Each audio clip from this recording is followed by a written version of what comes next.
Booth FM. The night comes alive with Gram.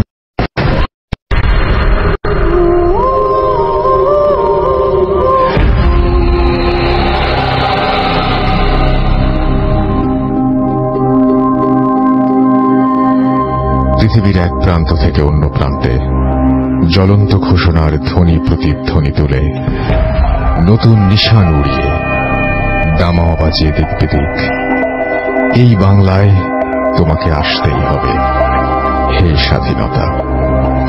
চলছে বিজয়ের মাস December এবং ডিসেম্বরের 2 তারিখে আমরা এবং 2 তারিখ কিছুক্ষণের মধ্যে হয়ে যাবে, এখনো 1 তারিখে আছি। প্রথম দিন ভূত এফএমের সাথে আপনারা সবাই আছেন, আপনাদের সবাইকে স্বাগত জানাচ্ছি। শুনছেন সবসময় রেডিও ফুর্তি 88 FM অ্যান্ড আমি রাসেল আছি, সাথে আমার সাথে রয়েছে মাসুম ভাই এবং আজকের অতিথিরা এবং আপনারা সবাই ভূত এফএমে এখন আমাদের সাথে। তো যাই হোক, আমরা বিজয়ের মাস আসলেই উল্লাসে মেতে উঠি এবং ভাবুন কিরকম একটা সময় ছিল যে সময়টায় আমাদের স্বাধীনতা বলে কিছু ছিল না। সে সময়টায় আমাদের উপরে অনেক কিছু চাপিয়ে দিতে হতো, আমাদের উপরে চাপিয়ে দিত আর কি, আমাদের উপরে ভাষা চাপিয়ে দিত, আমাদেরকে নানাভাবে শোষণ করত, আমাদেরকে অন্যায়ভাবে শাসন করত।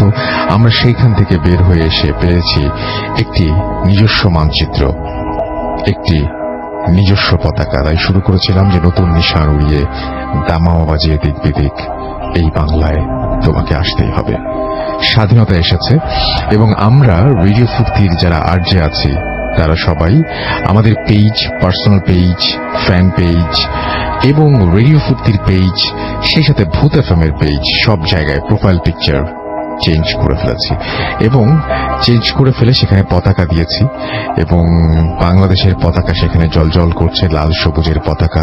এবং লাল সবুজের পতাকার সাথে ছোট্ট করে বলতে চেয়েছি একটি কথাই, আমার সোনার বাংলা, আমি তোমায় ভালোবাসি। বাংলাদেশকে আমরা সবাই ভালোবাসি, তাই ঝটপট চলে যান আমাদের ফেসবুক পেজে এবং আমাদের যে প্রোফাইল পিকচার আছে সেই প্রোফাইল পিকচারতে ক্লিক করুন। ক্লিক করে ছবিটি আপনি আপনার প্রোফাইল পিকচার বানিয়ে ফেলুন, অর্থাৎ পতাকাটি আপনি আপনার প্রোফাইল পিকচার বানিয়ে ফেলুন এই ডিসেম্বরে।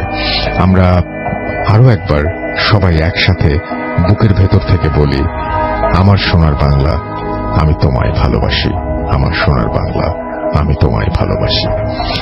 তো শুরু করছি আজকের ভূত এফএম এবং আপনাদের সবাইকে জানাচ্ছি যে আমাদের ইমেইল অ্যাড্রেস হচ্ছে bhutfm@radiofurti.fm which is bhutfm@radiofurti.fm। আপনার নাম, ঠিকানা এবং ফোন নাম্বার সহ আপনার জীবনে ঘটে যাওয়া বা আপনার জানা যে কোনো ঘটনা লিখে পাঠিয়ে দিন আমাদের কাছে। ঘটনার শুরুতে অবশ্যই উল্লেখ করুন যে এই ঘটনাটি আপনি স্টুডিওতে এসে শেয়ার করতে চান নাকি আপনি চান আপনার ঘটনা আমরা পড়ে শোনাই। যারা দেশের বাইরে রয়েছেন তাদেরকে রিকোয়েস্ট করব সরাসরি অডিও ক্লিপ পাঠিয়ে দিতে পারেন। যারা দেশে রয়েছেন তারাও কিন্তু আপনার জানা যে কোনো ঘটনা রেকর্ড করে পাঠাতে পারেন, অথবা আপনার পরিচিত কেউ যিনি আসলে যার অনেক ঘটনা আছে কিন্তু স্টুডিওতে আসতে পারছেন না, তার ঘটনাও কিন্তু রেকর্ড করে পাঠিয়ে দিতে পারেন আমাদের কাছে।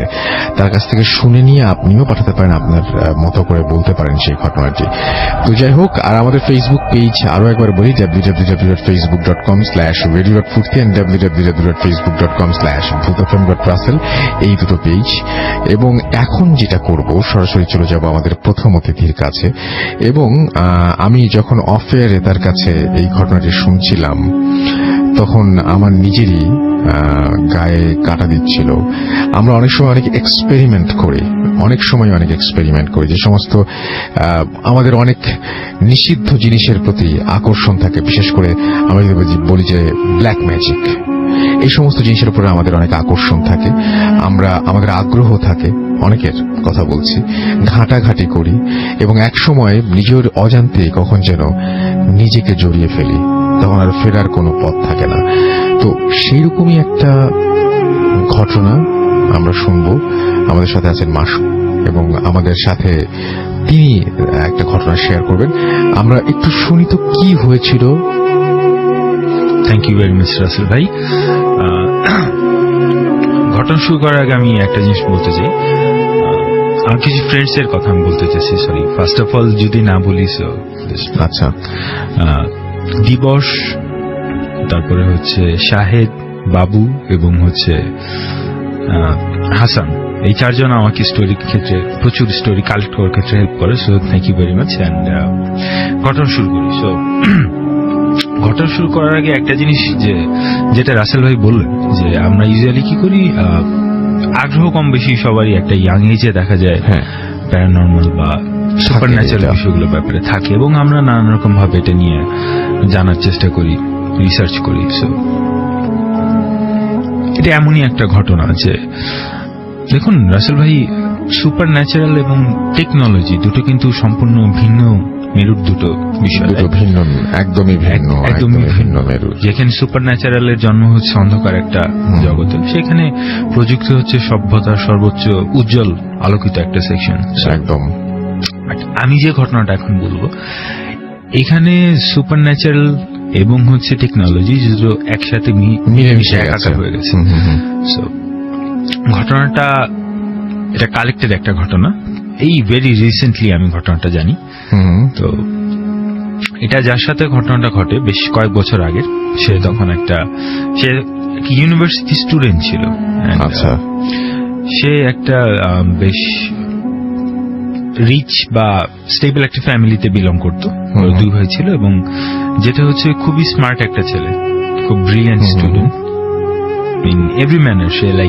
সে তার সার্কেলে এমন ছিল যে technology freak, modern technology any kind of thing যেটা নতুন আসছে বা আপডেটেড, সে তার সার্কেলের মধ্যে সবার আগে এটা এমন ছিল। সো হোয়াট হ্যাপেন যে সাডেনলি ওই বয়সে যেটা হয় যে এই টাইপের বিষয় নিয়ে আগ্রহ থাকে, তো সে আগ্রহ এই বিষয়গুলো নিয়ে জানার চেষ্টা করতো, রিসার্চ করতো।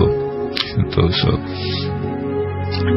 এটা করতে করতে যেটা হয় যে সাডেনলি সেটার মধ্যে অনেক বেশি ইনভলভ হয়ে যায়, এবং ইনভলভ হয়ে যাওয়ার ব্যাপারটা এমন হয় যে সবাই ইভেন্চুয়ালি টের পায়। প্রথম দিকে সব কেউ এটা বুঝতে পারে না যে এটা কতটা ইম্প্যাক্টটা কেমন, সে কতদিন ইনভলভ।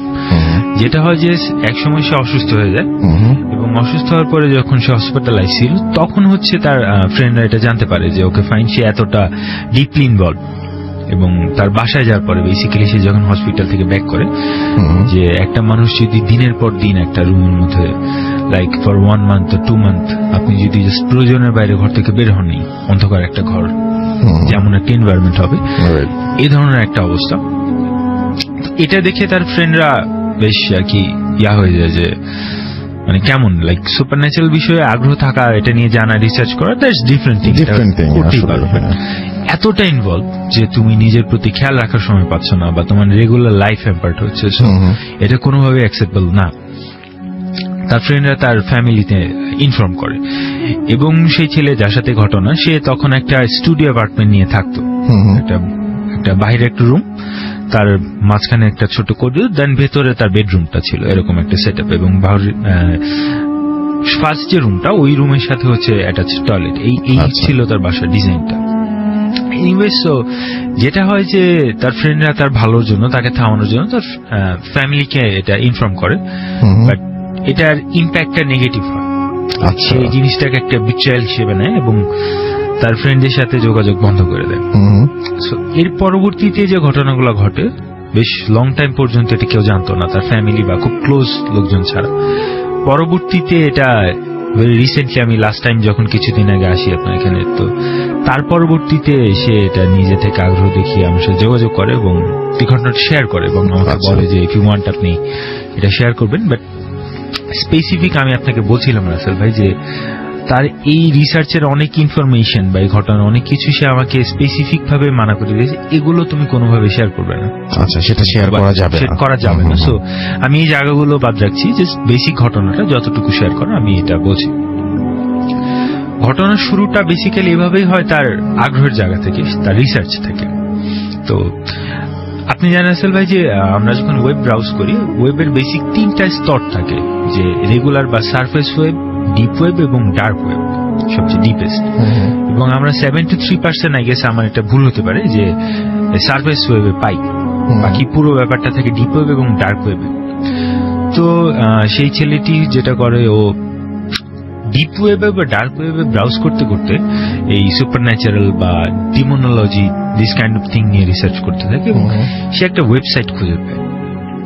ওয়েবসাইটটা যেটা ছিল সামথিং লাইক এ চার্চ, ওকে, একটা কাল্ট বা চার্চ টাইপের একটা ওয়েবসাইট সে খুঁজে পায়। তো প্রথম খুঁজে পাওয়ার পরে তার কাছে এটা বেশ ইন্টারেস্টিং লাগে যে এই ধরনের তো অনেক স্ক্যাম বা প্র্যাঙ্ক থাকে, মজা করার জন্য অনেকে অনেক ওয়েবসাইট করে, কাল্ট করে। তো সে এই টাইপের কিছু একটা দেখে। তো এই জিনিসটা একটু ডিফারেন্ট ছিল, খুব বেসিক একটা লেআউট ওয়েবসাইট এবং খুব বেশি ইনফরমেশন দেওয়া নেই। এটা আপনি যদি জানতে চান, তাকে যেটা করা হয়, তাকে একটা 3 পেজের ফর্ম দেওয়া হয়, অনলাইন ফর্ম, যেটা ফিল আপ করো টু বিকাম এ মেম্বার। একটা অথরাইজড মেম্বার হইতে হবে, দেন তুমি এই ওয়েবসাইটে ইনফোগুলো জানতে পারবে। আচ্ছা, আমরা বলতে যাচ্ছি আসলে মানুষ কিভাবে পেঁচায়, আপনি দেখেন কিভাবে জড়িয়ে যায়। এবং ইউজুয়ালি ভাই একটা আপনি যদি অনলাইন একটা কিছু রেজিস্ট্রেশন করেন, আপনার বেসিক কিছু ইনফরমেশন যাবেই সেখানে। বাট সেখানে একটা মানুষ সম্পর্কে যতটুকু ইনফরমেশন জানা possible, each and every single detail এখানে দেওয়া ছিল যে ফিল আপ করতে হবে, which is I personally found pretty stupid যে আপনি একটা অনলাইনে আপনার এত ব্যক্তিগত ইনফরমেশন দিবেন না। সেখানে তার আইডেন্টিটি, তার অনেক কিছু বার্থ সার্টিফিকেট বা ইচ এন্ড এভরিথিং ডিটেইল যা কিছু একটা মানুষ সম্পর্কে জানা পসিবল, তার পোস্টাল কোড, এরিয়া কোড, সবকিছু এখানে দেওয়া হয়। রাইট। সেই ফর্মটা তারপরেও এটা তার আগ্রহ জায়গা থেকে যেটা বলছিলাম যে খুব বেশি ফ্যাসিনেটেড ছিল, সো সেটা ফিল আপ করে এবং ফিল আপ করে জমা দিয়ে দেয়। এরপরে ফানি থিং, প্রায় অনেকদিন পর্যন্ত কোনো রিপ্লাই নেই এবং সে ওয়েবসাইটটা ডিপ ওয়েবে খুঁজে বের করার ট্রাই করে, বাট সে খুঁজে পায় না। আচ্ছা। এবং ও অলমোস্ট এটা ভুলে গেছিল যে এটা কি হচ্ছে বা সামথিং। যেটা হয় আই থিঙ্ক 3 মান্থস পরে, ইন বিটুইন সে অসুস্থ হয়ে যায় এবং তার ফ্রেন্ডরা তার ফ্যামিলিতে ইনফর্ম করে। সে হচ্ছে ফ্রেন্ডের সাথে একটা দূরত্ব তৈরি হয়।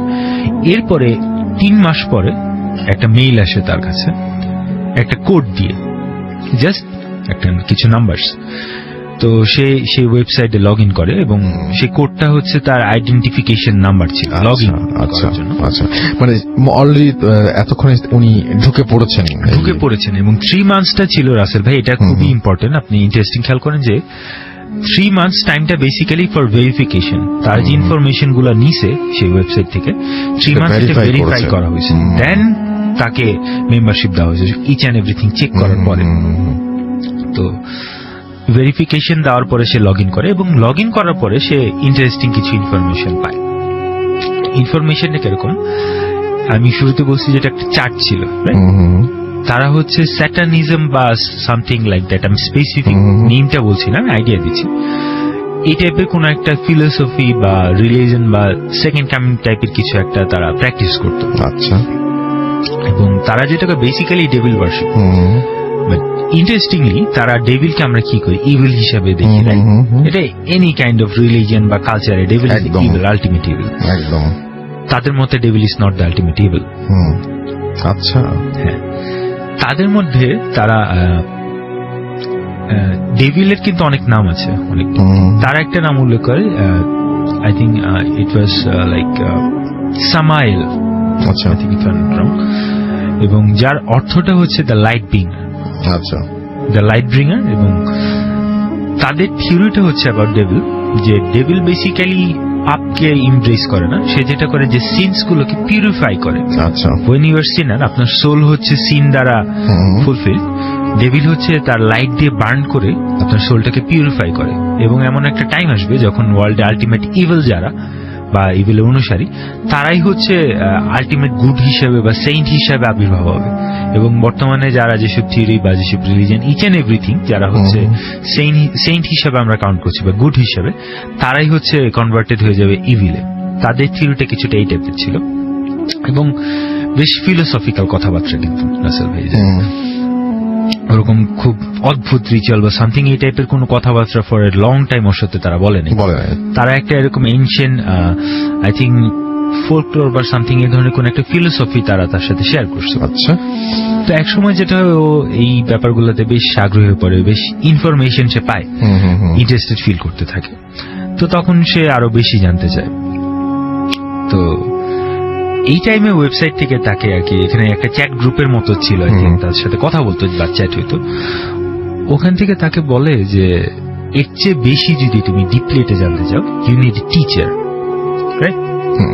সো সে বলে যে ওকে ফাইন, টিচ মি, আপনারা তো এখানে আছেন, সো টিচ মি। বাট তারা বলছে no, not that kind of teacher, you need a spiritual teacher. Spiritual teacher. Okay fine, so বুঝ দ্যাট। তারা তাকে গথিক ডিমন নামের একটা কনসেপ্টের সাথে তখন পরিচয় করে। এটা হচ্ছে অ্যাকর্ডিং টু ওল্ড টেস্টিমেন্ট, অনেকগুলো ভার্স আছে আবার আপনি খুব ভালো করে জানেন যে 40 লিজেন্ডস অফ ডিমন উল্লেখ করা আছে। এর মধ্যে প্রত্যেকটা legend have a king, queen and Prince, যারা হচ্ছে এই লিজেন্ড গুলোকে লিড করে। যারা রেগুলার ডিমন তারা হচ্ছে লাইক মানে wild animals, it is impossible, almost impossible to control them. But যারা কিংস অ্যান্ড প্রিন্স, এদের ক্ষেত্রে তারা বলে যে দে আর ফোর্স অফ নেচার, লাইক আমাদের এক্সিস্টিং যা কিছু আছে, আমাদের বডি, আমাদের ফিজিক্যাল ওয়ার্ল্ড, আমাদের আলো বাতাস, ইচ অ্যান্ড এভরিথিং আর ফর্ম অফ এনার্জি। এবং অ্যাকর্ডিং টু দেম এই ডেভিল হচ্ছে লাইক এই গোথেটিক ডিমন্স আর হচ্ছে এই ফোর্স অফ নেচার, এনার্জি, যাদেরকে ইফ ইউ ওয়ান্ট, তুমি যদি বিলিভ করো এবং রাইট ওয়েতে তাদের অ্যাওয়েক করার ট্রাই করো, they would be awaken within you. আপনি আপনার নিজের মধ্য থেকে তাদের এই অস্তিত্বটাকে বের করে আনতে পারবেন, because you are part of nature. Right. তারপরে কি ঘটলো ওনার জীবনে? তারপরে কি হলো? এরপর তাকে যেটা করা হয় যে বেশ কিছু এরকম রিচুয়াল দেওয়া হয়, এবং এটা ইন্টারেস্টিংলি বেশ লং টার্ম একটা রিচুয়াল। আচ্ছা, ধরেন আমি স্পেসিফিক বলছেন 30-40 ডেজ এরকম একটা লং টার্ম রিচুয়াল দেওয়া হয়, এবং সে নিয়মিত ভাবে এটা প্র্যাকটিস করতে থাকে।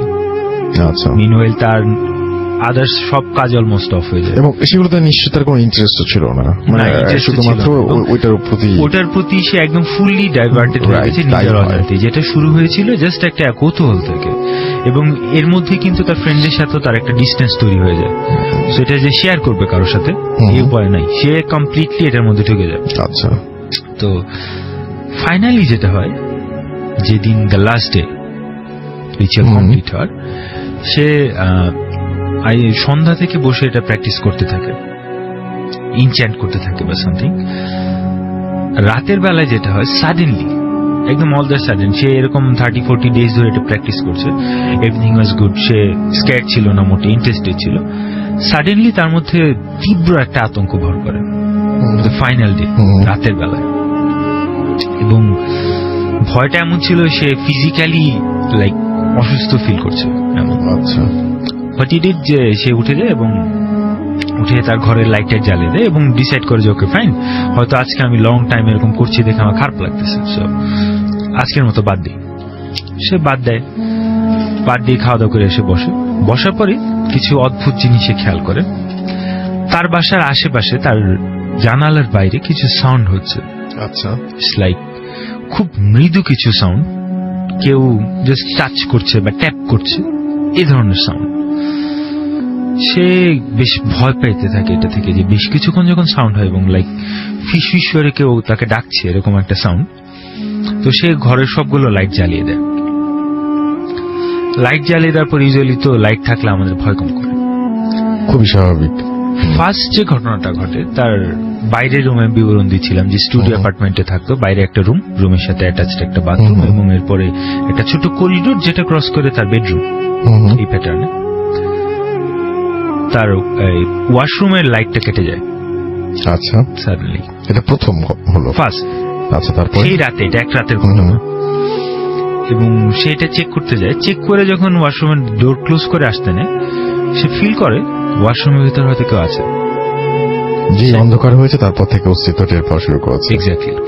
সে লাইটের দিয়ে চেক করে, কেউ নেই। বাট যখন চলে আসে তার মনে হয় যে ভেতরে কেউ আছে, যে কেউ gently tapping on the door, knock করে, ধাপ ধাপ করে শব্দ করছে, ধাপ ধাপ করে না, খুব জেন্টেল স্মুথ, আস্তে আস্তে আস্তে আস্তে। ছোট একটা বাচ্চা যদি নক করে সে যেভাবে নক করে, খুব খুব জেন্টেল একটা নক।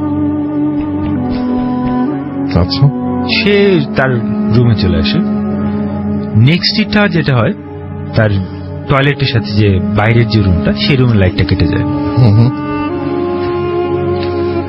এইবার হি রিয়েলি গেট স্কেয়ার্ড, এবং এখন যেটা হয়, সে বাইরে কিছু ফুটুফুটু সাউন্ড শুনতে পারে, লাইক হামাগুড়ি দিয়ে বাচ্চারা হাঁটার সময় যেরকম একটা ছোট্ট সাউন্ড হয় না, এমন একটা সাউন্ড। এবং হুইচ ইজ উইয়ার্ড, ধরেন একটা বাচ্চা আপনার পাশের রুমে হামাগুড়ি দিচ্ছে, আপনি সাউন্ডটা পাবেন যে ফ্লোরে, সারফেসে নাই,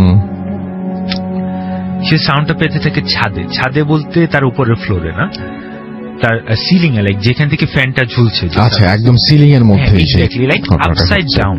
রাইট, আমি বুঝতে পেরেছি। ফ্লোরে না হেঁটে ছাদে হাঁটছে, এমন একটা সাউন্ড। আপসাইড ডাউন মানে মাথা নিচে পা ওপরে, মানে তার মানে হচ্ছে পাটা ছাদের সাথে লাগিয়ে কেউ হাঁটছে, ঘরের ছাদের সাথে হাঁটে। এবং এটা বড় কেউ হাঁটছে এরকম না, ছোট কোনো বাচ্চা হাঁটলে থপ থপ থপ আস্তে আস্তে করে যেরকম সাউন্ড হবে, এরকম 4 হাত পায়ের মতো, মানে যার সাথে আসলে গ্র্যাভিটি কোনো সম্পর্ক নাই, গ্র্যাভিটি কাজ করছে না, সে যে কোনো সময় দেয়ালে যেভাবে হাঁটলে মানুষ বা দেয়ালে উঠতে উঠতে ছাদে উঠে গেছে, এরকম একটা ব্যাপার আর কি। এক্স্যাক্টলি। এন্ড যেটা হয়, এই সাউন্ডটা তার টয়লেটের ওখান থেকে ঘুরে তার করিডোর এখান দিয়ে আসছে, ঘোরাঘুরি করছে। এই হাঁটার সাউন্ড এবং একই সাথে ছোট বাচ্চারা অনেক সন্তুষ্টমি করে হাসে, এই ধরনের সাউন্ড এবং ফিস ফিস করে তাকে ডাকার সাউন্ড, সেটা ফিল করতে থাকে। এরপর যেটা হয়, তার করিডোর লাইটটা অফ হয়ে যায়। করিডোর লাইটটা অফ হওয়ার পরে তার রুমের দরজা খোলা, তার বাইরে অন্ধকার। এই পর্যন্ত 3টা লাইট ছিল, 3টা লাইট কেটে গেছে, একটার পর একটা। ওকে। এবং একই দিনে একই রাতে, এটা কয়েক ঘন্টার মধ্যে ঘটছে। এখন সে ফিল করতে পারে তার দরজার বাইরে ছাদের ওখানে কেউ একজন আছে। আচ্ছা। কোনো একটা ছোট বাচ্চা এজি ফুটফুটি করছে বা হামাগুড়ি দিচ্ছে। That moment he was totally freaked out. এবং দিক শূন্য একটা অবস্থা। সে খুবই স্বাভাবিক। তখন তার যদি রুম থেকে বের হতে হয়, তার সে অন্ধকার করিডোর তারপরে অন্ধকার রুম পাস করে দেন বের হতে হবে। সো সে যেটা করে, যে সে তো টেকনোফ্রিক ছিল, সে ইউটিউবে আইতুল কুরসি প্লে করে, তার ভয়টা দূর করার জন্য। এবং এভাবে সে নানাভাবে এই রুমের মধ্যে মোমবাতি জ্বালিয়ে, তার কাছে এরকম মোমবাতি ছিল, সে তার যেটা ছিল, সে যেটা বলে, সে একটা রিচুয়াল করার জন্য তাকে একটা পেন্টাগ্রাম টাইপের কিছু একটা সিম্বল দেওয়া হয়। আপনি জানেন যে ইচ এন্ড এভরি ডিমন বা প্রিন্স তাদের নিজস্ব সিম্বল, সেই সিরিয়ালটা নিয়ে হচ্ছে তার ইয়া করতে হয়। সেই সিরিয়ালটা ছিঁড়ে ফেলে, পুড়িয়ে ফেলে। এবার যেটা সিরিয়াল পুড়িয়ে ফেলার পরে সাউন্ড আরো বেড়ে যায় এবং তার রুমের লাইটটা ডিস্টার্ব করা শুরু করে। আচ্ছা, লাইক এটাও কেটে যাবে। তীব্র আতঙ্কে সে টাইম পাস করতে থাকে। যেটা হয় যে রাত শেষের দিকে সকাল হয়ে যায়, ফজরের আজান দেয় এবং দিনের আলো ফুটতে থাকে। জাস্ট সে কোনোভাবে কিছুক্ষণ ওয়েট করে। সকাল হতে হতে লাইটটা খুবই খারাপ অবস্থা, লাইটটা কাটবে এমন একটা কন্ডিশন। জাস্ট কিছুটা আলো হওয়ার সাথে সাথে সে যেটা করে, দৌড়ে রুম থেকে বেরিয়ে যায়। আচ্ছা, সবচেয়ে ভালো বুদ্ধি এটা সবচেয়ে ভালো বুদ্ধি। দেন সে বের হয়ে যাওয়ার পরে তার ফ্রেন্ডের সাথে দেখা করে আর কি, প্রতিবেশীদের ওখানে যায় বা নিচে বেরিয়ে ফ্রেন্ডের সাথে, এবং সে দুপুরবেলায় ঘরে ফিরে আসে। সে মনে করে ওকে ফাইন, আমি হয়তো অনেক টাইম এটা দেওয়ার ফলে আমি হ্যালোসিনেট করছিলাম। সে ঘরে আসার পরে যেটা দেখে, তার সিলিং ছোট বাচ্চাদের হাত পায়ের ছাপ। আচ্ছা, হোয়াইট কালার সিলিং ছাদে। এবং এটা দেখার পরে সে যেটা করে, সে তাৎক্ষণিকভাবে ওখান থেকে তার জিনিসপত্র সে চলে যায়। এরপর থেকে সেগুলো কোনো কিছু প্র্যাকটিস করেনি। এই ইভেন্টটা, সিনের এই জিনিসটা তাকে ফলো করতে থাকে। তার পরবর্তীতে একটা ইম্প্যাক্ট, আমি ডিটেল বলবো না ভাই, জাস্ট ইম্প্যাক্টটা যেটা হয়, তার পড়াশোনা ওই জায়গায় বন্ধ হয়ে যায়, সে কন্টিনিউ করতে পারে। তার একই সাথে রিলিজিয়াসলি ট্রিটমেন্ট চলতে থাকে এবং একই সাথে হচ্ছে সাইকোলজিক্যালি ট্রিটমেন্ট চলতে থাকে। মানে ডাক্তারের কাছেও গেছেন এবং হুজুরদের কাছেও গেছেন। প্রায় 1.5-2 বছরের মতো ট্রিটমেন্ট করার পরে সে একটা স্টেবল কন্ডিশনে আসে। এবং এখন তার সাথে এটা হয় না, ফর এ লং টাইম এই ধরনের।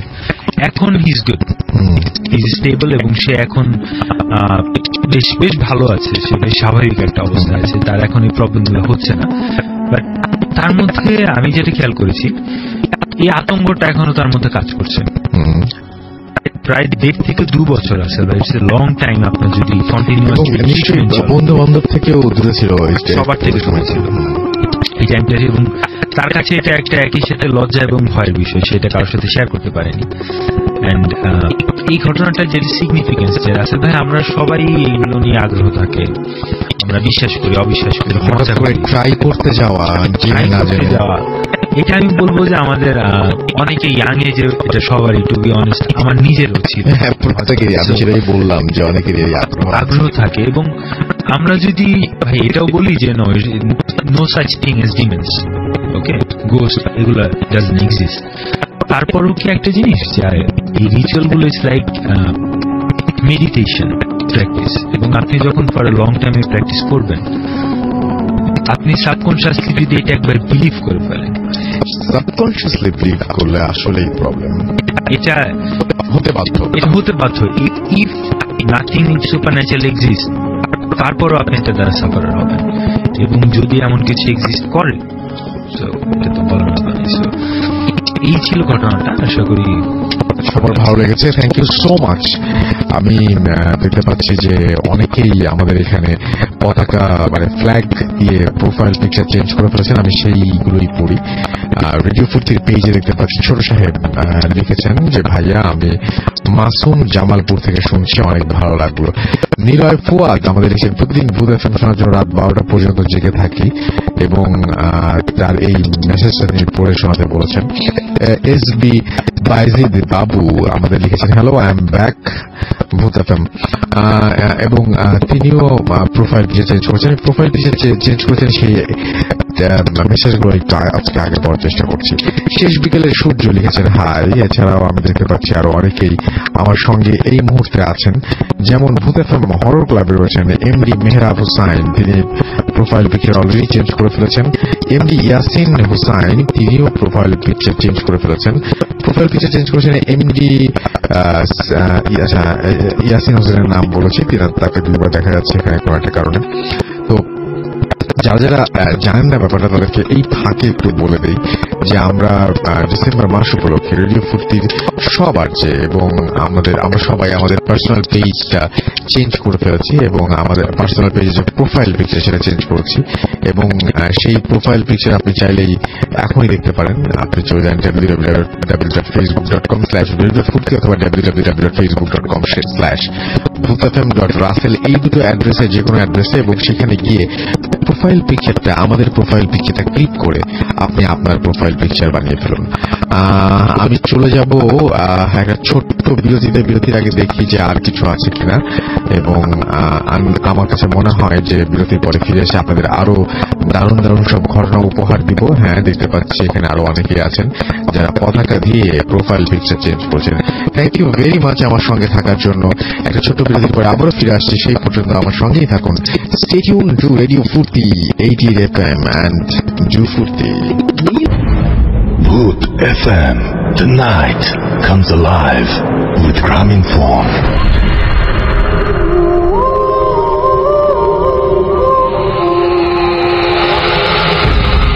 Yes, so the night comes alive with Graminphone. শুনছেন সবসময় রেডিও ফুর্তি 88 FM and আমি রাসেল আছি, সাথে আমার সাথে রয়েছে মাসুম ভাই, এবং আজকের অতিথিরা। আপনাদের সবাইকে আরো একবার স্বাগত জানাচ্ছি ভূত এফএম। ইভান সরকার আমাদের লিখেছেন ঢাকা নতুন বাজার ভাটারা থেকে, এবং তার ইমেলটা এখন আমি পড়ে শোনাচ্ছি। তো তিনি যেভাবে লিখেছেন ইমেলটা, আমি সেভাবে ইমেলটা পড়ছি, এবং ইমেলের শুরুতেই তিনি লিখেছেন রাসেল ভাই কেমন আছেন, আশা করি আপনি সব সময় ভালোর দলে। আমি ইভান স্টুডিওতে আসতে পারছি না, তাই মেল করে ঘটনাটা পাঠিয়ে দিলাম। তো এই ঘটনাটি আমি তাদের জন্য বলতে চাই যারা গ্রামের ঘটনা শুনতে চান, এবং গ্রামের ঘটনার জন্য অনেক রিকোয়েস্ট করেন যে গ্রামের ঘটনা শুনবো। তো এই ঘটনাটা হতে পারে আপনার জন্য খুব পছন্দের একটি ঘটনা। আশা করি ভালো লাগলে পড়ে শোনাবেন। আসতে পারছি না, তাই আমি আবার মিলে চলে গেছি, কিন্তু তাই মেইল করে ঘটনাটা পাঠিয়ে দিলাম। আশা করি ভালো লাগলে পড়ে শোনাবেন। আমি স্কুলে শিক্ষকতা করছি। আমার বড় মামার কাছ থেকে ঘটনাটা শুনেছি। আমি ঘটনাটা আমার মতো করে বলছি। আমার বাড়ি গোপালগঞ্জের রাধাগঞ্জ এলাকায়। আমার 3 মামা ও তাদের 3 বোন। এদের মধ্যে আমার মা ছিল তাদের ছোট আদরের বোন। রাধাগঞ্জ থেকে আমার মামা বাড়ি প্রায় আমার মামার বাড়ি 3 কিলোমিটার দূরে অবস্থিত। মামার বাড়িটি ছিল একটি বিল এলাকাতে। বর্ষার সময় চারিদিকে পানিতে ভরে যেত। আশেপাশে অনেক মানুষ, অনেক দূরে দূরে বাড়ি ছিল। এখন চারপাশে অনেক বাড়ি উঠেছে। শুধু মামার ঘরের পাশে 2টি ঘর ছিল। মাঝে মাঝে ডাকাতের ভয়ে বাড়ির লোকজন সবাই এক ঘরে জড়ো হয়ে থাকত। যা হোক, একদিন বড় মামা সপ্তাহের বাজার করতে গিয়ে রাধাগঞ্জ বাজারের দিকে নৌকায় করে রওনা দিলেন এবং আমার মা তখন অনেক ছোট ছিলেন। বড় মামার সঙ্গে মা যাবার জন্য কান্নাকাটি করতে লাগলেন। মামা শেষমেশ মাকে নিয়ে নৌকায় করে বাজারে রওনা দিলেন। মামার বাড়ি থেকে রাধাগঞ্জ বাজারে যেতে হলে একটা খালের ওপর দিয়ে যেতে হয়। খালের সাথে মেঠো পথের রাস্তা দিয়ে যেতে সময় লাগতো, আর চারিদিক ফাঁকা। যাই হোক, বড় মামা যখন বাজার করে নৌকায় করে আমার মাকে নিয়ে বাড়ি ফিরছিলেন, ঠিক বাজার থেকেই একটু এগোতেই খালের সাথে একটা পুরাতন কালী দিঘি। সন্ধ্যা, তখন হালকা হালকা আলো ছিল। মামা যখন নৌকায় করে দিঘির কাছে যাবার সময় মামার চোখে পড়ল দিঘির পাড়ে একটা তাল গাছের উপরে সাদা কাপড় পরা একটি মেয়ে বসে আছে। তার চেহারা ছিল উজ্জ্বল বর্ণের। মামা দেখলেন গাছের ওপর থেকে মেয়েটি খুব জোরে জোরে বিকট শব্দ করে হাসছে আর চারিদিকে তাকিয়ে আছে এবং তার দিকেই তাকিয়ে আছে এবং মাথা নাড়াচ্ছে। মেয়েটির চুলগুলো গাছের চেয়েও মানে ওপরে, ঠিক খালের পানি পর্যন্ত অনেক লম্বা। মামা এসব দেখে সাহস বাড়ানোর জন্য জোরে জোরে গান গাইতে লাগলেন এবং মামা মায়ের সঙ্গে কথা বলছিলেন। মা অনেক ছোট, তাই তিনি কিছুই বুঝতে পারছিলেন না। মামা প্রচন্ড ভয়ে ঘামছিলেন। তখন মামা নৌকার বৈঠা সজোরে আঘাত করলেন এবং বাইতে শুরু করলেন। গাছের ওপর থেকে মেয়েটি বিকট শব্দ করে বলেছিল, কোথায় যাবি? তার সাথে আবার দেখা হবে। কোনো মতে মামা বাড়ি ফিরে সবাইকে সবকিছু খুলে বলল এবং ঠিক পরের দিন আমার 3 মামা নৌকায় করে সেই বাজারে ধানের কলে ধান ভাঙাতে যাচ্ছিলেন এবং ঠিক ধান বোঝাই করে আবার রওনাও দিলেন। সারাদিন বসে কাজ শেষে ঠিক গতকালের মতো সন্ধ্যা নামলো এবং বড় মামা মনে মনে ভাবতে লাগলেন যে আজকে কেন ভয় লাগবে বা কেন ভয় লাগবে না, কারণ সাথে মামার 2 ফ্রেন্ড আছে, কোনো ভয় লাগবে না তাই ভেবেছিলেন। এবং তিনি বললেন যে কারণ সাথে মামার 2 ফ্রেন্ড, 2 ভাই ছিল। বড় মামা ছোট মামাকে হ্যারিকেন ধরাতে বললেন। মামা চিন্তা করলেন যে আগুন থাকলে হয়তো ভূত বা খারাপ কিছু আসতে পারবে না। বড় মামা বৈঠা বাইতে শুরু করলেন। ছোট মামা নৌকার অন্য কোথাও মাথায় বসে পানিতে পা ডোবাচ্ছেন, হাত ডোবাচ্ছেন। মাঝে মাঝে মামা নৌকায় মাঝে মাঝে যে পানি থাকে তার একটি পাত্র দিয়ে নৌকার বাইরে ফেলছিলেন তিনি। আকাশে হালকা চাঁদের আলোতে মনে হচ্ছিল রাতের তীব্র অন্ধকার থেকে কেউ যেন আলো নিয়ে মানুষগুলোকে খুঁজছিল। ঠিক তখনই দিঘির কাছ থেকে যখন যাচ্ছিল দিঘির পাশ দিয়ে হঠাৎ করে হ্যারিকেনের আলোটা নিভে গেল। এবং তখন কোনো বাতাস ছিল না। মামা খুব ভয় পেতে শুরু করেন। তাই ভাইদের বলাতে তারা বলল, ধুর, এসব কিছু না, তুমি শুধু শুধু ভয় পাচ্ছ। আর তখনই ঘটল আসল ঘটনা। ছোট মামা হঠাৎ করে নৌকা থেকে পানিতে পড়ে গেলেন। কে যেন তাকে ধাক্কা মেরে পানিতে ফেলে দিয়েছে। ছোট মামা চিৎকার করে বলতে লাগলেন, ভাই আমাকে বাঁচা, কে আমার হাত টেনে নিয়ে যাচ্ছে। বড় মামা, মেজ মামা তাড়াতাড়ি করে নৌকা থেকে লাফিয়ে পানিতে নেমে ছোট মামাকে অনেক কষ্টে নৌকায় ওঠালেন। এবং নৌকায় ওঠানোর পরে যেটা হলো সেটা হচ্ছে যে মামা খুব ভয় পেতে শুরু করলো। তার ভাইদের বলাতে তারা বলল, দূর, এসব কিছু না, তুমি শুধু শুধু ভয় পাচ্ছ, এইগুলো পড়েছি আমি। এবং তাকে যখন চিন্তা করা হলো যে তাকে একটা ট্রিটমেন্ট দেওয়া হবে, মামা চিৎকার করে বলতে লাগলো যে ভাই আমাকে বাঁচা, কেন আমার হাত টেনে নিয়ে যাচ্ছে। বড় মামা মেজো মামা তাড়াতাড়ি নৌকায়, আচ্ছা এই জিনিসগুলো আমি পড়েছি। এই জিনিসগুলো পড়ার পরে তারপর আমি যেটা বলছি যে সেটা হচ্ছে যে এর পরে যেটা হলো সেটা হচ্ছে যে অনেক কষ্ট করে তারা নৌকায় উঠে দেখলো যে ছোট মামার হাত কেটে গেছে এবং খুব রক্ত বের হচ্ছে। 2 মামা গামছা নিয়ে ছোট মামার হাত বেঁধে দিল। ছোট মামা ব্যথায় কষ্ট পাচ্ছিল। ঠিক মামারই মনে এখনো মনে করলে ভয় পায়। তারা কি করবে না ভেবে নৌকা দ্রুত চালাতে লাগলো এবং কিছু দূর যেতে না যেতেই খালের পাশে একটা ছোট মোটা গাছের ডালের মাঝ বরাবর একটা লম্বা বাঁশ ঝুলে আছে। লাশির চোখ দিয়ে টক টকটকে লাল ছিল, রক্ত পড়ছিল এবং চোখটা।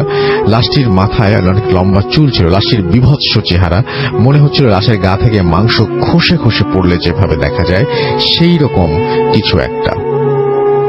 মনে হচ্ছিল লাশের গা থেকে মাংস খসে খসে পড়লে যেরকম দেখা যায় সেরকম একটা চেহারা। ভেবে দেখুন দৃশ্যটা কেমন হতে পারে। মামা এটা দেখে নৌকা চালানো বন্ধ করে দিল, কারণ লাশটি নিচে নিতে হবে। ছোট মামা বলল, চল আমরা নৌকা নিয়ে খালের পাশে বেঁধে রাস্তা দিয়ে হেঁটে যাই। বড় মামা বলল, না আমি সাহস করি, দেখি না কি হয়। তাছাড়া নৌকা বোঝাই ধান ভাঙা, নৌকা যদি রেখে যায়, যদি চুরি হয়ে যায়। আর অন্য দুই মামাও রাজি হচ্ছিল না। অবশেষে রাজি হয়ে লাশটির নিচ দিয়ে তারা যখন পার হচ্ছিল, ঠিক তখনই লাশটির মুখে কোনো একটা শব্দ তারা ভেসে উঠেছিল। হঠাৎ করে লাশটিকে আর দেখা গেল না। ভয়ে আমাদের অবস্থা মরার মতো হয়েছিল। নৌকায় নৌকায় ধানের বস্তা ছিল, তাই নৌকা বেশি জোরে চলছিল না। রাতের আঁধারে অবশেষে তারা বাড়িতে এসে তাদের বাবাকে সব কথা জানালো এবং লোকমুখে শোনা গেছে ওই দিকে নাকি 15 বছরের একটা মেয়ে পারিবারিক নির্যাতন সহ্য করতে না পেরে গলায় দড়ি দিয়ে ঝুলেছিল সেখানে এবং মৃত্যুবরণ করেছিল। তারপর থেকেই এলাকার আশেপাশের লোকজন রাতের বেলায় একা গেলে সাদা কাপড় পরা মেয়ে গলায় ফাঁস দেয়া কেউ ঝুলছে এরকম দেখে এবং কেউ বিকট শব্দ করে করছে, কান্না করছে এবং এরকম সাদা কাপড় পরে কেউ হাঁটছে এবং গায়ের উপরে তাজা রক্ত পড়ছে। এই সব ভয় পেতে তাদের কিছু তারা রেগুলারই পেত আর কি। আর যে পর্যন্ত সাহস রাখতে পারতো না তাকে বলা হতো বেঁচে গেলি তোর সাহস আছে। আসলে ভাই এই ছিল আমার ঘটনা এবং আমার সাথে ঘটে যাওয়া ঘটনা। আমার কাছে আরো ঘটনা আছে, আপনাকে পাঠিয়ে দেবো। আপনার নেক্সট স্টোরির জন্য ওয়েট করছে। আমাদের নেক্সট গেস্টের কাছে যাবো। আপনার নামটা প্লিজ একটু বলবেন, তারপর আপনি কোথা থেকে এসছেন, তারপর আপনার ঘটনা শুনবো আমরা। যে কোনো একটি যেটি সবচাইতে ভালো লাগে আপনার কাছে সেই ঘটনা দিয়ে শুরু করবো। হাই লিসেনার্স, আমি রাসেল বলছি। আমি ধানমন্ডির জিগাতলা থেকে এসেছি। তো আমি যে ঘটনাটা আজকে শেয়ার করব সেটা হচ্ছে আমার গ্রামে ঘটে যাওয়া একটা ঘটনা, আমার ফ্রেন্ডের কাছে শোনা। তো ঘটনাটা তার দাদার সাথে ঘটছে, সেটা 2010-এর ঘটনা। তো তখন উনি ওনাদের বাড়ির পাশে একটা মসজিদ ছিল। তো ওনাদের বাড়ির বর্ণনাটা আগে দিনই। তো ওনার বাড়িটা ছিল একটা পুকুরের পাশে। তো পুকুরের পাড় দিয়ে যাতায়াত করতে হয়। তো আরেক পাশে ছিল জঙ্গল। তো উনি প্রতিদিনই প্রায় মুয়াজ্জিনের কাজটা উনি করতেন। তো ভাল লাগতো। তো উনি আজান দিতেন রেগুলার আজান। আচ্ছা। তো ঠিক উনি ঘড়ি দেখতে হতো না। ওনার যেটা হইতো যে প্রত্যেক দিনই প্রায় একটা টাইমে ঘুম ভাঙতো, আর সেটা হচ্ছে ফজরের টাইমে। তো ওই টাইমে উনি যাইতেন প্রত্যেক দিনই যে মসজিদে আজান দিতেন। তো সেই দিনও ঘটনার দিন আর কি। তো ওনারও ঘুম ভাঙার পর উনি আর ঘড়ির দিকে খেয়াল করে নাই। তো উনি ঠিক মসজিদের দিকে পাঞ্জাবি পরে উজু করে ঘর থেকে উজু করে তো মসজিদের দিকে রওনা হয়। তো উনি যখন পুকুরের পাড় আসে তখন যেটা হয় যে উনি খেয়াল করলেন যে কোন একটা শব্দ হচ্ছে, সামথিং লাইক একটা ঘন্টা এরকম। তো হঠাৎ উনি ওইদিকে খেয়াল করলেন। তো দেখতে পেলেন যে একটা সাদা ঘোড়া উনার দিকে এগিয়ে আসছে আর কি। দৌড়েও না, খুব আসতেও না, একটু মিডিয়াম ভাবে আসছে আর ঘন্টা বাজছে। তো ঘোড়াটা এরকম ছিল যে অনেক সাজানো ছিল। তো যে ধরেন আরবে যারা চলে যে ঘোড়ার পিছনে বসার জন্য অনেক কিছু দিয়ে রাখে, এরকম আর কি সাজানো ছিল। তো হঠাৎ ওনার সামনে এটা দেখে উনি খুব ভয় পেয়ে যায়, ওইখানে একদম স্টপ দাঁড়ায় থাকে। একটু পর স্তম্ভিত হয়ে যায়। তো একটু পর উনি যেটা খেয়াল করলেন যে ঘোড়াটা ওনার যে পাশ দিয়ে চলে যায়। তারপর উনি চিন্তা করলেন যে কি দেখলাম এটা, এটা চিন্তা করতে করতে রাস্তা দিয়ে এগিয়ে যায় আর কি। তো উনি যখন ওনার পাকা রাস্তায় উঠে, তো মসজিদের যে রাস্তাটা ওইখানে যখন উঠে, তখন খেয়াল করলো যে একটা ল্যাম্পপোস্টের নিচে, একদম ল্যাম্পপোস্টের নিচে একটা ছাগল দাঁড়িয়ে আছে ওইখানে। তো উনি ভাবলেন ছাগলের গলায় কোনো রশি নাই, দড়ি বা যেটা দিয়ে ছাগল বাঁধা থাকে এরকম কিছু নাই, তো শুধু একটা ছাগল, কালো ছাগল দাঁড়িয়ে আছে ওখানে। তো উনি চিন্তা করলেন যে এটা কার ছাগল হইতে পারে, এলাকার কারো হইতে পারে, তো এখানে দাঁড়িয়ে আছে, তো এটাকে আমি নিয়ে মসজিদের এখানে রাখি, তো যারই হোক সকালে এসে নিয়ে যাবে এরকম। যেহেতু রশি ছিল না, তো ছাগল তো বেশ বড় ছিল না, ছোটখাটো একটা ছাগল ছিল। তো উনি চিন্তা করেন যে ওটাকে আমি কুলে নিয়ে যাই মসজিদের ওইখানে নিয়ে রাখবো। তো উনি ওইটাকে কুলে নিলেন যথারীতি। কুলে নেওয়ার পরে যেটা খেয়াল করলেন যে ছাগলটা ওনার দিকে এক দৃষ্টি তাকায় আছে, একদম মানে কুলে থাকা অবস্থায় তাকায় আছে। তো উনি মানে দাঁড়ায় আছে হঠাৎ করে, এখানে ল্যাম্পপোস্টের নিচে দাঁড়ায় আছে, ও ছাগলটার দিকে তাকায় আছে। তো হঠাৎ ছাগলটা মানে একদম হাসি দিলে যেরকম একটা হয় মুখটা, ওই রকম হয়ে গেল। মানে একদম মানে কি বলবো, মানে উনি একদম ভয় পায় যে একটা ছাগল হাসি দিতে পারে বা এরকম, মানে হাসির একটা শব্দ হয়েছে। তারপরে উনি বুঝতে পারলেন যে এটা মানে স্বাভাবিক কিছু, অস্বাভাবিক কিছু।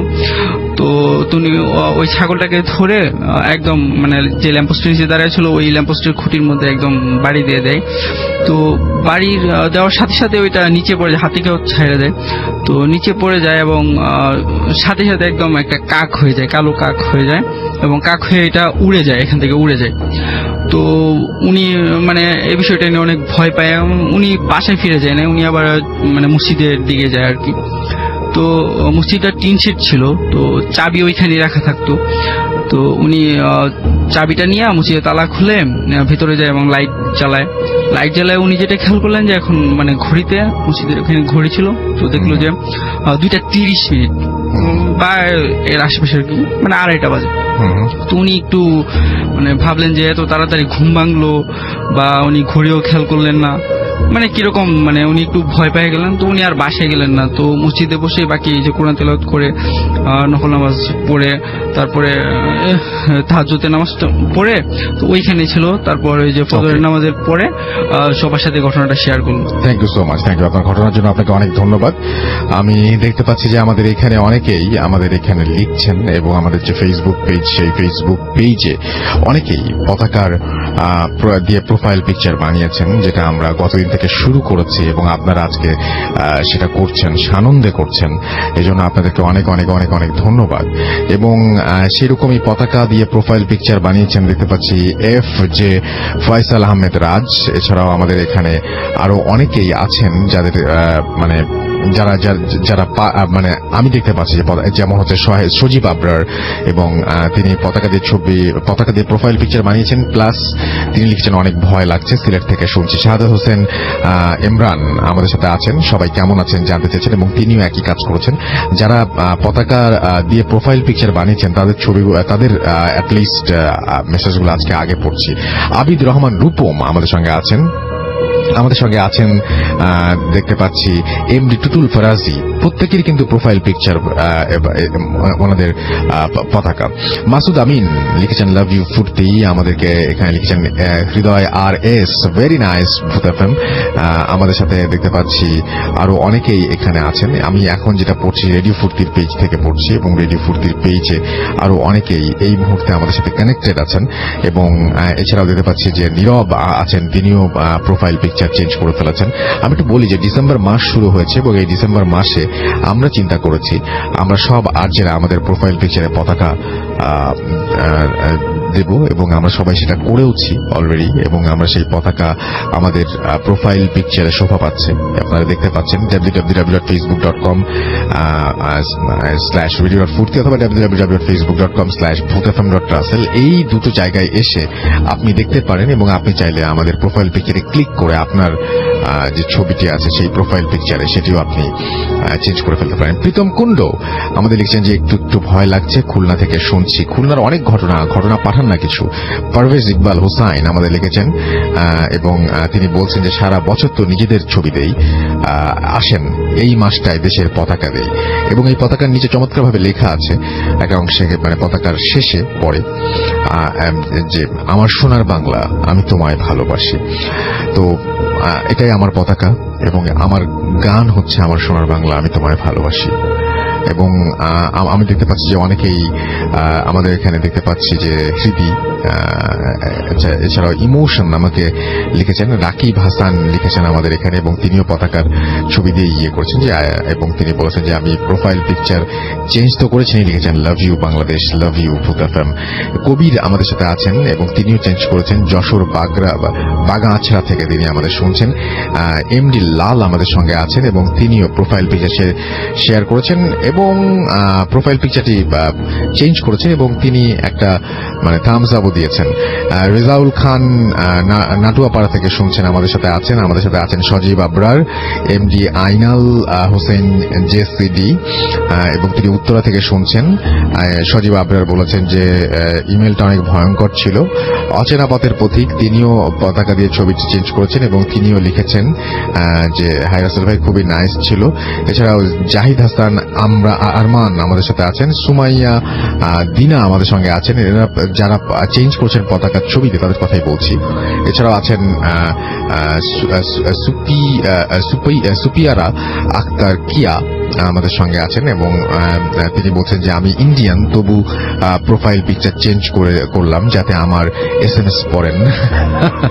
Thank you so much. But আপনি বাংলায় লিখছেন, তার মানে আপনি বাঙালি, এবং আপনি মানে বাঙালি হওয়ার কারণেই বাংলাকে ভালোবাসেন, বাংলাদেশকে ভালোবাসেন অবভিয়াসলি।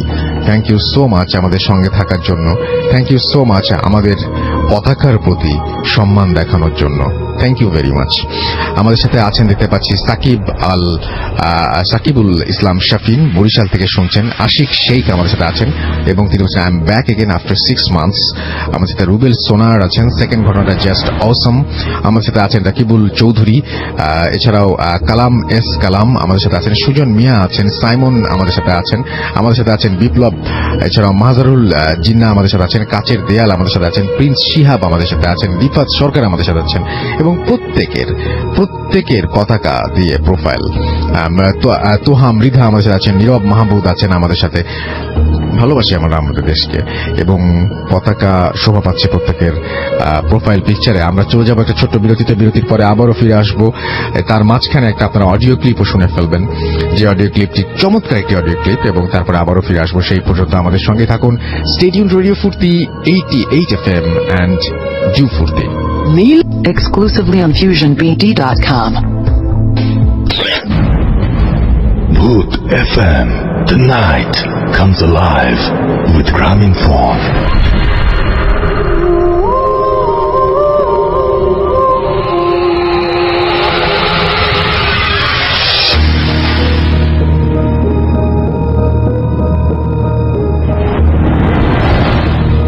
আসসালামু আলাইকুম রাসেল ভাই, আমি ক্যানবেরা অস্ট্রেলিয়া থেকে বলছি। আজকে কাজের ব্রেকে আমি আমার ফ্রেন্ডের সাথে অ্যাকচুয়ালি কথা বলছিলাম। সো কথা বলার সময় সে আমার সাথে একটা স্টোরি শেয়ার করেছে। So actually what a coincidence, ওই ফ্রেন্ডটা হচ্ছে যে যার সাথে যে আমরা জার্ভিস পেয়ে গেছিলাম, সে ওই 4 জনের মধ্যে একজন ছিল মাইকেল। সো মাইকেল আমাকে যেটা বলছিল, মাইকেলের ঘটনাটা হচ্ছিল একটা রোডের উপর বেস করে, মানে সে ওই ইনফ্যাক্ট এই ঘটনাটাও নিউ সাউথ ওয়েলসে। সো আমি জানি না নিউ সাউথ ওয়েলস নিয়ে এত ঘটনা কেন আছে অস্ট্রেলিয়ায়, বিকজ এই স্টেটটা অনেক বড় এবং Australia is A mysterious continent. কারণ যেখানে এত মানুষ কম, জাস্ট জঙ্গলে, পাহাড়ে, স্ট্রিমস এন্ড সাগরেই ঘেরা, এখানে তো আমি মনে করি প্যারানর্মালের অস্তিত্বটা বেশি থাকবে হয়তো, বিকজ এখানে মানুষজনের টাচ খুবই বেশি। কারণ ধরেন নিউ সাউথ ওয়েলস ধরেন অথবা নর্দার্ন টেরিটরি, এরকম স্টেটে মানে কিছু জায়গা আছে যেখানে আধুনিকতা ধরেন বা মানুষের টাচই পড়ে নাই, এরকম অনেক জায়গা আছে। ইভেন আমিও ট্রাভেল করেছি অনেক জায়গায় এরকম যেখানে অনেক রিমোট, মানে খুবই নীরব। সো এনিওয়েজ ওই সুবাদে মাইকেল আমাকে একটা ঘটনা বলছিল। মাইকেল একদিন একবার ওর আসলে ওর কাজিন থাকতো বেটসম্যান বে নামক একটি জায়গায়, যেটিও নিউ সাউথ ওয়েলস এর একটি শোর অঞ্চল, মানে একটি কোস্টাল অঞ্চল, একটি কোস্টাল স্মল টাউন বেটসম্যান বে। সো বেটসম্যান বে আমি নিজেও গিয়েছি। বেটসম্যান বে রাস্তাটা মানে অনেক অনেক অনেক ডেয়ারিং ভাই, মানে কি বলবো আপনাকে রাসেল ভাই, আপনি বিলিভ করবেন না, মানে ইটস লাইক টেকনিক্যালি, মানে আপনি যদি বান্দরবন ট্রাভেল করে থাকেন যে এরকম পাহাড় ঘেঁষে রাস্তা, কিন্তু রাস্তাগুলো একটু চওড়া বাট ভেরি ডেয়ারিং টার্নিংস, এবং একদিকে পাহাড়, উঁচু পাহাড় উঠে গেছে হাজার হাজার ফিট উপরে, আর নিচে হচ্ছে আপনার প্যাসিফিক ওশান। সো খুবই চ্যালেঞ্জিং একটা ট্র্যাক। সো মাইকেল যেটা বলছিল যে সে ওর কাজিনের সাথে একবার উইকেন্ড কাটাতে বেটসম্যান বে যায়। সো যথারীতি সে উইকেন্ড কাটিয়ে সানডে অ্যারাউন্ড 9:30-10 সে ডিনার করে ওর কাজিনের কাছ থেকে বিদায় নিয়ে সে আর তার আরেকটা ফ্রেন্ড ওরা ক্যানবেরার উদ্দেশ্যে রওনা দিচ্ছে। সো আমি আপনাকে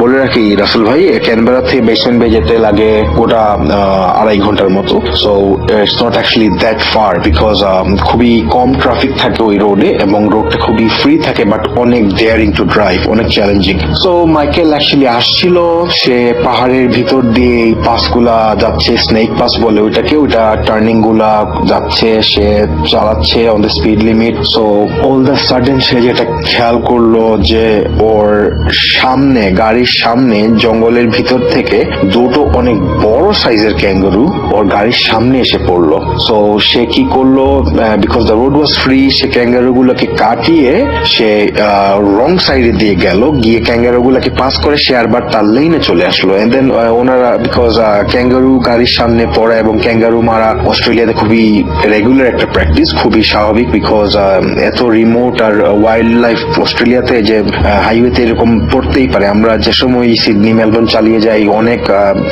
শখানিক ক্যাঙ্গারু আমরা আমাদের ট্রাভেলে দেখি যে রাস্তায় মরে পড়ে আছে। সো এটা একটা regular practice. So according to that Michael এটা আসলে পাত্তা দেনি, সে গাড়ি চালাচ্ছিল।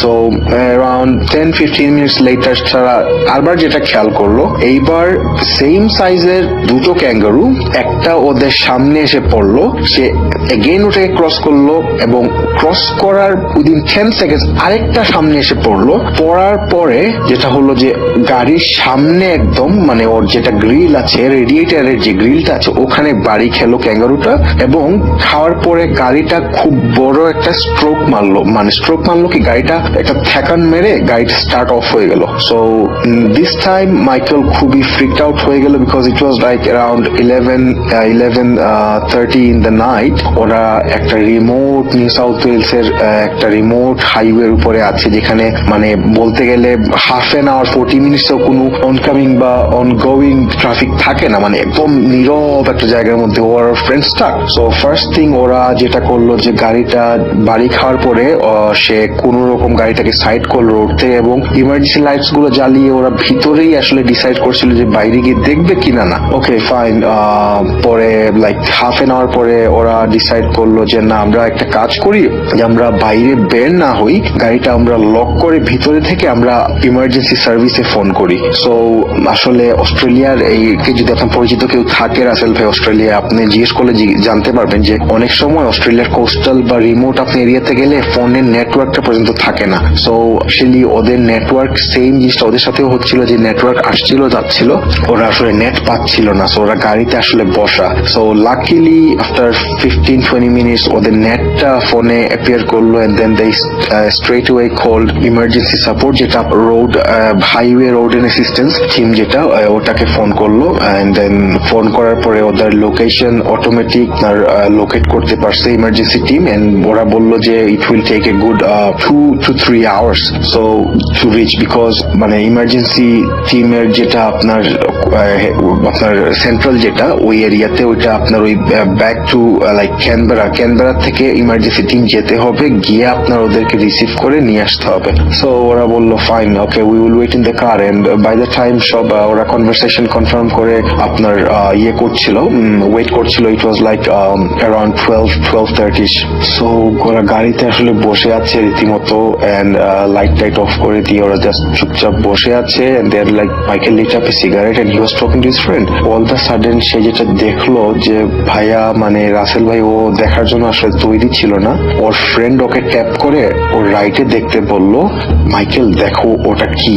সো ও যখন রাইটে তাকালো, মাইকেল যেটা আমাকে বলছিল, সে দেখলো যে 5 থেকে 7টা kangaroo, each of them were like glowing red, মানে সবগুলা গ্লো করছে রেড কালারে, এবং ওরা ওই সাইড থেকে দৌড়িয়ে ওদের গাড়ি ক্রস করে জঙ্গলের এই সাইড দিয়ে ঢুকছে। এবং ক্যাঙ্গারু গুলা, মাইকেল এইটা দেখে মানে ও বলল যে this was like the worst nightmare I've ever faced. মানে আমি বিলিভ করছিলাম না, I thought I was hallucinating, but আমার ফ্রেন্ড আমাকে যখন ট্যাপ দিয়ে রেখেছে আমরা দুইজনই আসলে একসাথে দেখছি।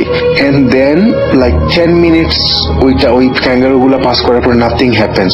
আফটার অ্যানাদার 10-15 মিনিটস আবার এই সাইড থেকে 7-8টা kangaroo with same colour, with burning red eyes এবং same like glowing red body, kangaroo গুলা আপনার হুফিং করে এই রোড ক্রস করে ওই জঙ্গলে যাচ্ছে।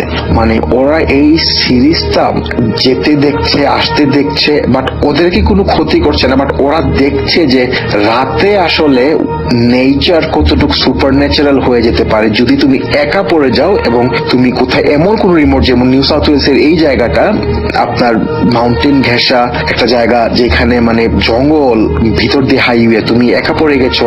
এন্ড মাইকেল সেড লাইক তুমি যদি কখনো এরকম জায়গায় একা পড়ে যাও, you are must to face something super natural which is actually hiding inside nature. So ওরা যে এরকম মানে প্যারানর্মাল জিনিসপত্র আপনার ফেস করবে ওরা রেডি ছিল না। সো এই সিরিজটা যেতে আসতে থাকলো, and then they R waiting. ওরা আসলে বুঝে গেছে something fishy and very wrong is going on. এরপরে ওরা যেটা দেখলো যে আপনার জঙ্গলের ভিতরে ওরা দেখলো যে গ্লোয়িং লাইট, মানে এখন মানে ওদের গাড়ির অপোজিটের সাইডে যে জঙ্গলের পোর্শনটা, ওখানে ওরা দেখলো যে লাইট গ্লো করছে একদম রেড, মানে প্রপার রেড হয়ে একটা লাইট আপনার সারফেসিং, ইটস লাইক গ্লোয়িং লাইক, এবং লাইটটা ওদের দিকে গ্লো করতে করতে আসছে। ওকে, ওরা দেখতেই থাকলো and like they are wondering like আমাদের সাথে হচ্ছেটা কি, এরকম হচ্ছেটা কি। সো সে দেখতে সে যেটা দেখলো যে এখন ঝাঁকে মানে লাইক অ্যারাউন্ড 15-20 ক্যাঙ্গারু, সবগুলা গ্লোয়িং ইন রেড কালার, সবগুলা মাউন্টেনের ওই ফরেস্ট থেকে বের হয়ে এসে হাইওয়ের ওখানে ওদের গাড়ির ঠিক অপোজিট বরাবর দাঁড়িয়ে মানে এক দৃষ্টিতে ওরা ক্যাঙ্গারুগুলা উপরের দিকে তাকিয়ে আছে এবং লাইক ক্যাঙ্গারুগুলা মানে কোনো নডিং না, কোনো মুভমেন্ট, জাস্ট আকাশের দিকে ক্যাঙ্গারুগুলো তাকিয়ে আছে for some reason. And then like ওরা এরকম মানে 10-15 মিনিট কোনো মুভমেন্ট নেই, এবং ও আর ওর ফ্রেন্ড আসলে স্ক্রিম করতে যাচ্ছে ভয়, মানে ওরা শিভারিং করছে, বাট দুইজনের মুখে চাপা মেরে ধরে আছে because they don't want to make any noise. So and then at one point like 10-15 minute এরকম ক্যাঙ্গারু গুলা দাঁড়িয়ে আছে, কোনো কথা নাই, বিকজ এগুলা রাসেল ভাই ক্যাঙ্গারু এরকম গ্লো কেন করবে? There something paranormal going in it. এগুলা জিনও হতে পারে যেগুলা ক্যাঙ্গারুর ফর্ম নিয়েছে, লাইক বিকজ আমরা জিনের জায়গা, আমরা দুনিয়াতে এত বেশি মানে আমরা কি বলবো, আমরা ইনহ্যাবিট করেছি, আমরা অকুপাই করছি, ওদেরও তো থাকার জায়গা থাকতে হবে। সো আই বিলিভ এটা জিনেরই কোনো display, because Australia is a vast continent, আর এত খালি জায়গা পড়ে আছে, হয়তোবা ওরা এখানেই বাসা বাড়ি নিয়ে রেখে ফেলেছে, লাইক ওরা এখানেই ওদের বাসস্থান করে ফেলেছে জঙ্গলে। এবং in this experience of Michael, এই ক্যাঙ্গারু গুলো আই এম শিওর ইট ওয়াজ জিন, ওরা কমিউনিকেট করছে, ওরা এক সাইড থেকে আরেক সাইডে যাচ্ছে, probably they are doing their business. But Michael মানে কি বলবো, হি সেড লাইক আমি ভেরি স্পেশাল, আমি এরকম একটা এনভায়রনমেন্টে রাতে আমরা দুইটা ফ্রেন্ড একা অ্যাবান্ডেন্ট একটা জায়গায় পড়ে গিয়েছি এবং আমরা we experience the shock of our life time. Like এরকম নেচারের মধ্যে সুপার নেচার যে এরকম মানে মিক্স আপ হয়ে থাকতে পারে আমরা দেখে আশ্চর্য হয়ে গিয়েছি। তো এনিওয়ে 10-15 মিনিট এরকম থাকতেন, ক্যাঙ্গারুগুলো এক দৃষ্টিতে উপরে তাকিয়ে আছে। ঠিক তখন মানে একটা গাড়ির রে মাইকেলদের গাড়ির পিছন থেকে পড়লো, মানে there is somebody else coming from the back. তখন যেটা মাইকেল খেয়াল করলো যে ক্যাঙ্গারুগুলা নিমিষে ওই দিক থেকে মানে মুভমেন্টের থ্রুতে না রাসেল ভাই, মানে কি বলবো, মুভমেন্টের থ্রুতে না, জাস্ট লিটারেলি রিভার্স তো না, জায়গার মধ্যে ঘুরে গেল, ওরা 360 ঘুরেই আরবার হুটিং করে করে ওই গ্লোয়িং অবস্থায় লাইক ওই জঙ্গলের ভিতরে যেতে যেতে যেতে যেতে মানে ওরা দেখলো যে it is they are glowing and they are hooting away. যাওয়ার সময় যেতে যেতে যেতে একটু সময় পরে সবকিছু ইনভিজিবল।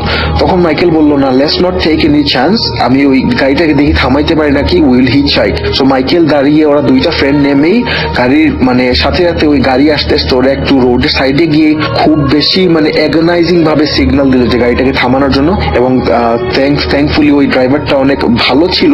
এন্ড অ্যাপারেন্টলি মাইকেল যেটা বলছিল যে একটা old lady and her husband they were also driving back to Canberra. So Michael যেটা বললো যে ওনাদের অ্যাসিস্ট্যান্স নিল এবং ওনারা হেল্প আউট করলো। মাইকেল যেটা আমাকে বললো যে সে পরে আপনার যেটা করলো যে ওই অ্যাসিস্ট্যান্স টিমকে রোড এন্ড অ্যাসিস্ট্যান্স টিমকে বললো যে আমাদের গাড়ি আমরা এরিয়া রেখে গিয়েছি, just pick the car up এবং ক্যানবেরা করে ওইটা আমি ওইখান থেকে কালেক্ট করে নিবো। আর ওরা Michael in the mean time ওই কাপলের সাথে he took a lift to Canberra. So এটাই রাসেল ভাই ছিল আজকের কালেক্ট করা ঘটনা। আমি যদি আর কোনো কিছু পাই I will definitely let you know. ভালো থাকবেন রাসেল ভাই, আল্লাহ হাফিজ। Booth FM. The night comes alive with Graminphone.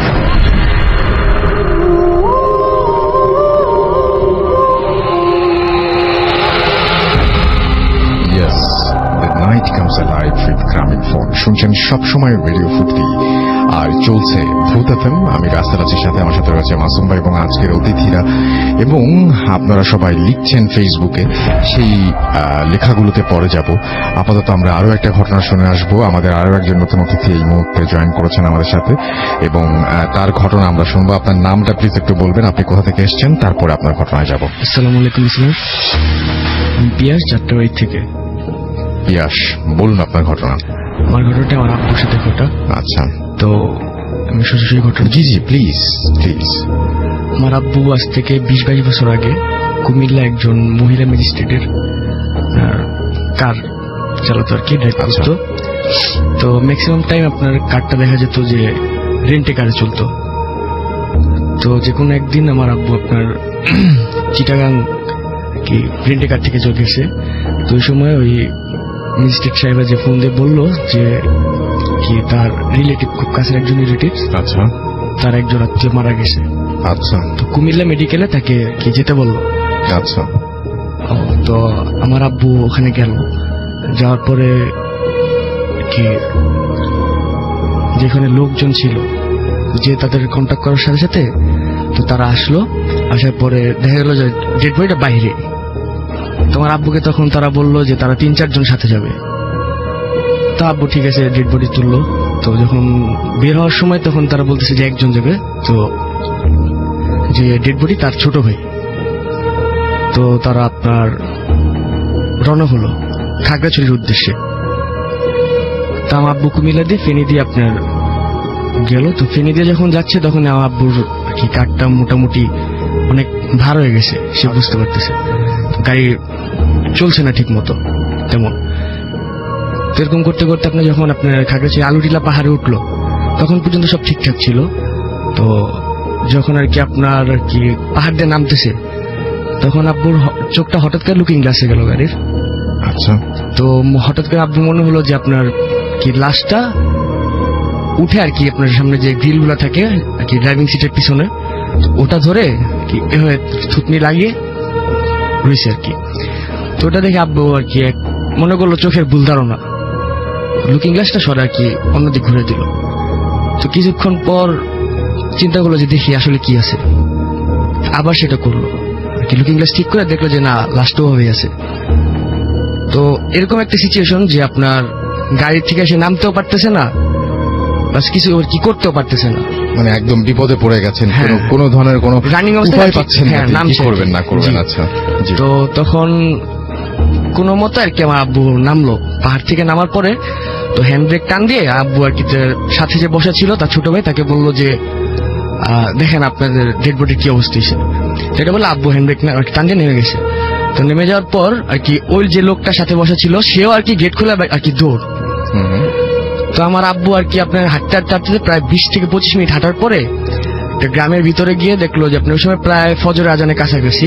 তো দেখলো আর কি কলপারে একজন মুসলমান আপনার অজু করতেছে।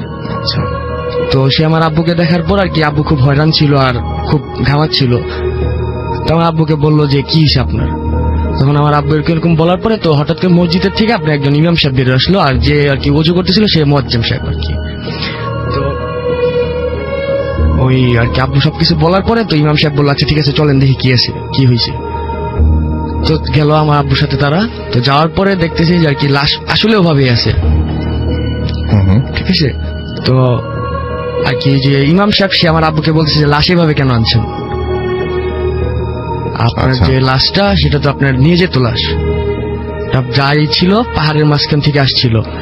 পর ইমাম সাহেব কিছু সুরা টুরা আর কি আপনার পরে বড়ই পাতা দিয়ে লাশের আর কি নাক আর কি কান বন্ধ করে দিল। তো আমার আব্বু আর কি পরে আর কি আমার আব্বুকে যেতে বললো। যাওয়ার পরে সে আর কি বলতেছে যে আমার আব্বু বলতেছে না আমি সাথে লাগলে লোক নিয়ে যাবো। তো এখানে কিছু টাকার বিনিময়ে আপনার 3-4 জন লোক যেতে রাজি হইল। আচ্ছা। তো আল্লাহর রহমতে আমার আব্বু ঠিক মতো গেল, যে পৌঁছেছে। তো এরপরের থেকে আব্বু টানা 3-4 দিন প্রচুর জ্বর, কি জ্বর ছাড়ার কোনো নামগন্ধই নেই। আচ্ছা। পরে একজন কবিরাজকে আনা হইলো। তো কবিরাজটা আনার পরে অনেক কিছু করার পরও আর কি কোনো হইতেছিল না। পরে কবিরাজটা লাস্ট স্টেপ যেটা নিল যে একটা কাঁসার প্লেটের মতো সেটা আমার আব্বুর পিঠে লাগালো। তারপর আর কি ঠিক 10 থেকে 15 মিনিট পর ওই যে আপনার এই কাঁসার প্লেটটা নরমালি আপনার সোনালী কালারের থাকে, ঠিক আছে, ওটা পুরা ব্ল্যাক কালার হয়ে গেছে। তারপর থেকে আল্লাহর রহমতে আমার আব্বু এখন সুস্থ। আর আমার আব্বু আর কি ওই দিনই লাশ ক্যারি করা। তারপর থেকে উনি আর কোনোদিন লাশ না, কখনোই না। থ্যাংক ইউ ভেরি মাচ আপনার ঘটনার জন্য, আপনাকে অনেক ধন্যবাদ। আমি বিশ্বাস করি যে আপনাদের জীবনে এরকম চমৎকার সব ঘটনা আছে, যে ঘটনাগুলো আপনারা চাইলে কিন্তু আমাদেরকে লিখে পাঠাতে পারেন, এবং সেই সমস্ত ঘটনা আপনারা চাইলে কালেক্ট করে আমাদেরকে পাঠাতে পারেন। আপনাদের সেই সমস্ত ঘটনার অপেক্ষায় থাকলাম। আমি দেখতে পাচ্ছি যে এখন মোটামুটি সবার প্রোফাইল পিকচারেই লাল সবুজ হয়ে গেছে, এবং আমাদের সাথে আছেন প্রিন্স শামীম রেজা, এবং তিনি চাঁপাইনবাবগঞ্জ থেকে আমাদের সঙ্গে আছেন। এনজি বাবর আমাদের সঙ্গে আছেন ইসমাইল খান জুনিয়র, এছাড়াও জাবের হোসেন সীমান্ত আমাদের সঙ্গে আছেন। এমডি মুস্তাসিম বিল্লাহ ফাহিম আমাদের সঙ্গে আছেন, তিনি প্রোফাইল পিকচার তো চেঞ্জ করেছেন, অ্যাপ দিয়েও শুনছেন। সজীব সাহা আমাদের সঙ্গে আছেন ইসমাইল খান জুনিয়র, আমাদের সাথে আছেন আবির হাসান, রাকিব আমাদের সাথে আছেন, জাবের হোসেন সীমান্ত আমাদের সাথে আছেন, কাজল আমাদের সাথে আছেন, দেখতে পাচ্ছি এমডি আচ্ছা আমি আপনার নামটা পড়েছি, শৈশব আমাদের সঙ্গে আছেন, জাবের হোসেন আমাদের সাথে আছেন দেখতে পাচ্ছি সবুজ রানা, এছাড়াও আমাদের সঙ্গে আছেন দেখতে পাচ্ছি রেজাউল খান, এবং আমাদের সাথে আছেন পিকে রাকিব, আমাদের সঙ্গে আছেন দেখতে পাচ্ছি মেহজাবিন রোকাইয়া বৃষ্টি, এবং তিনি ঢাকা থেকে শুনছেন। 2-3টা ঘটনা আছে, এবং সেটা আপনি অবশ্যই পাঠিয়ে দিন আমাদেরকে ভূতfm@radiofuti.fm এই অ্যাড্রেসে। আবির হোসাইন সাহাত আমাদের সঙ্গে আছেন দেখতে পাচ্ছি, এছাড়াও এ আর রিফাত, এছাড়াও আমাদের সাথে আছেন কেয়ারলেস লিমন, শিশির আহমেদ আমাদের সাথে আছেন দেখতে পাচ্ছি, এছাড়াও এমডি আনিসুর রহমান ছাড়াও আমাদের সঙ্গে আছেন রাজু, এবং তিনিও প্রোফাইল পিকচার চেঞ্জ করেছেন। আমাদের সঙ্গে আরো অনেকেই এই মুহূর্তে আছেন, যেমন ইমন আমাদের সঙ্গে আছেন শিপলু মজুমদার, এবং আমাদের সঙ্গে এবং অনেক ভালোবাসি ভূতfm, ভয় লাগছে না তার কাছে এখনো পর্যন্ত। এছাড়াও আরো অনেকেই আমাদের সঙ্গে আছেন এই মুহূর্তে। আব্দুল নূর তুষার সাহা আমাদের সাথে আছেন, সজীব সাহা আমাদের সাথে আছেন, এমডি সুজন উদ্দিন সিফাত আমাদের সঙ্গে আছেন দেখতে পাচ্ছি এফজেড ফয়সাল সহ আরো অনেকে। তো আমরা একটা ঘটনায় চলে যাই, যে ঘটনাটি আমাদের একজন লিসেনার আমাদেরকে পাঠিয়েছেন। তো ঘটনাটি তিনি লিখছেন সেভাবেই পড়ে শোনাচ্ছি। আসসালামু আলাইকুম রাসেল ভাই, আমি মেহেদি হাসান রনি, বাগেরহাট শরণখোলা উপজেলা থেকে লিখছি। আজকে আমি যে ঘটনাটি শেয়ার করব এটা আমার মামার কাছ থেকে শোনা, তার কাছ থেকে যেভাবে শুনেছি সেভাবে বর্ণনা করছি। ঘটনাটা সম্ভবত 2000 সালের দিকে ঘটেছে। আমি তখন বাগেরহাট জেলার রসুলপুর নামের একটি গ্রামের মাদ্রাসায় পড়তাম। সেই সময় ওই এলাকায় এখনকার মতো উন্নত ছিল না, তখন ওই এলাকায় ইলেকট্রিসিটি আসেনি। মাদ্রাসায় থাকার কারণে ওই এলাকার এক বাড়িতে আমি থাকতাম এবং বাড়িটা মাদ্রাসা থেকে অনেকটা দূরে ছিল এবং আমি প্রতিদিন রাতে এশার নামাজ পড়ে মাদ্রাসা থেকে একজন ছাত্রকে সঙ্গে নিয়ে সেই বাড়িতে গিয়ে টিফিন ক্যারিয়ারে করে রাতের খাবার নিয়ে আসতাম। একদিন জরুরি কাজে আমাকে অনেক দূর যেতে হয় এবং তাই ফিরতে অনেক রাত হয়ে যায়। ওই দিন আবহাওয়া তেমন ভালো ছিল না, সন্ধ্যার দিকে প্রচুর ঝড় বৃষ্টি এবং যে বাড়িতে আমি লজিং থাকতাম সবসময় বলতো যদি আমি কোনোদিন আসতে না পারি যেন আগে থেকে বলি, ভাত রান্না করার পর যেন নষ্ট না হয়। অনেক রাত হবার কারণে সেদিন কেউ আমার সাথে যেতে রাজি হলো না, তাই উপায় না দেখে একাই রওনা দিলাম।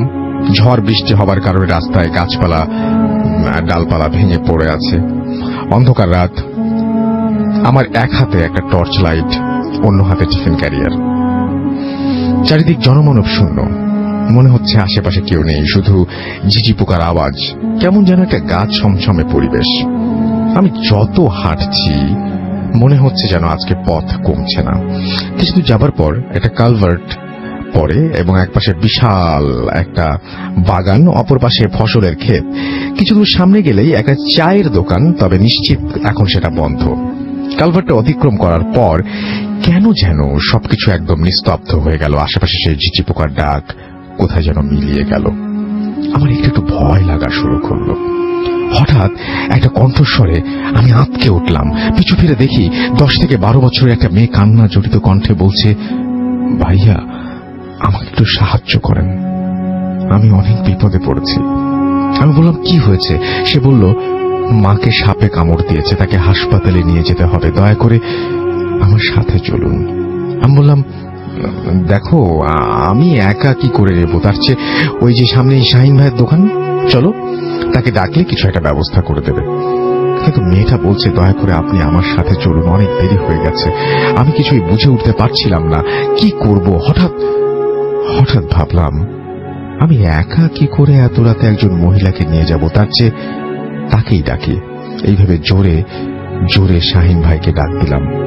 এমন সময় পিছনে তাকিয়ে দেখি মেয়েটা কোথাও নেই, এইমাত্র আমার পাশে দাঁড়ানো ছিল। মুহূর্তের মধ্যে, সেকেন্ডের মধ্যে সে ভ্যানিশ হয়ে গেছে। তখন বুঝতে পারি আমার সাথে খারাপ একটা কিছু ঘটছে। এক দৌড় দিয়ে শাহিন ভাইয়ের দোকানে গিয়ে বসে পড়ি। আমার সারা শরীর তখন কাঁপছে, শরীর থেকে অঝরে ঘাম বেরোচ্ছে। আমার ডাক শুনে ততক্ষণে সেও বের হয়ে এসেছে। আমাকে ওভাবে ঘামতে দেখে জানতে চাইল কি হয়েছে। সবকিছু খুলে বলার পর আমাকে মাদ্রাসায় পৌঁছে দিল। ওই দিন রাতে আমি ঘুমের মধ্যে আবার ওই মেয়েটাকে দেখতে পাই। এবার তার চেহারা খুবই ভয়ঙ্কর। সে রাগান্বিত দৃষ্টিতে আমার দিকে তাকিয়ে বলছে, আজকে কোন রকমে বেঁচে ফিরলাম আমি। সকালে ঘুম থেকে উঠেই মাদ্রাসার বড় হুজুরকে সব বলি। সব শুনে উনি আমাকে একটা তাবিজ দেন আর বলেন এটা যেন সবসময় সাথে রাখি। এরপর কোনদিন আর ওই স্বপ্ন দেখিনি। এখনো একা একা রাতের বেলা বের হই না। এবং এটাই ছিল আমার ঘটনা। ভালো লাগলে পড়ে শোনাবেন। ভূত এফএম টিমকে ধন্যবাদ, থ্যাংক ইউ সো মাচ আপনার ঘটনার জন্য। আমরা একটা ছোট্ট বিজ্ঞাপন বিরতিতে যাব এবং বিরতির পরে আবারও ফিরে আসব। সেই পর্যন্ত আশা করছি আমাদের সঙ্গেই থাকবেন। স্টে টিউনড, রেডিও ফুর্তি 88 FM and do ফুর্তি। Exclusively on FusionBD.com. Bhoot FM. The night comes alive with Grameenphone.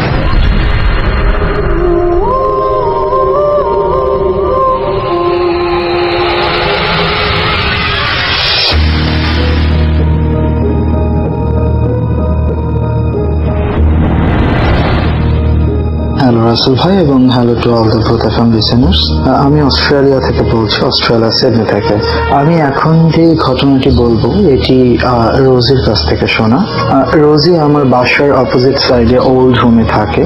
তো আমার বাসার পাশেই আবার একটি পার্ক আছে। সেই পার্কে যখন আমরা যাই, হাঁটাহাঁটি করি, তো তখন বিভিন্ন কথাবার্তা, বয়স্ক মানুষরা তো সারাদিন কারোর সাথে কথাবার্তা বলার সুযোগ পায় না, তো তারা একটু সুযোগ পেলে কারোর সাথে একটু কথাবার্তা বলে।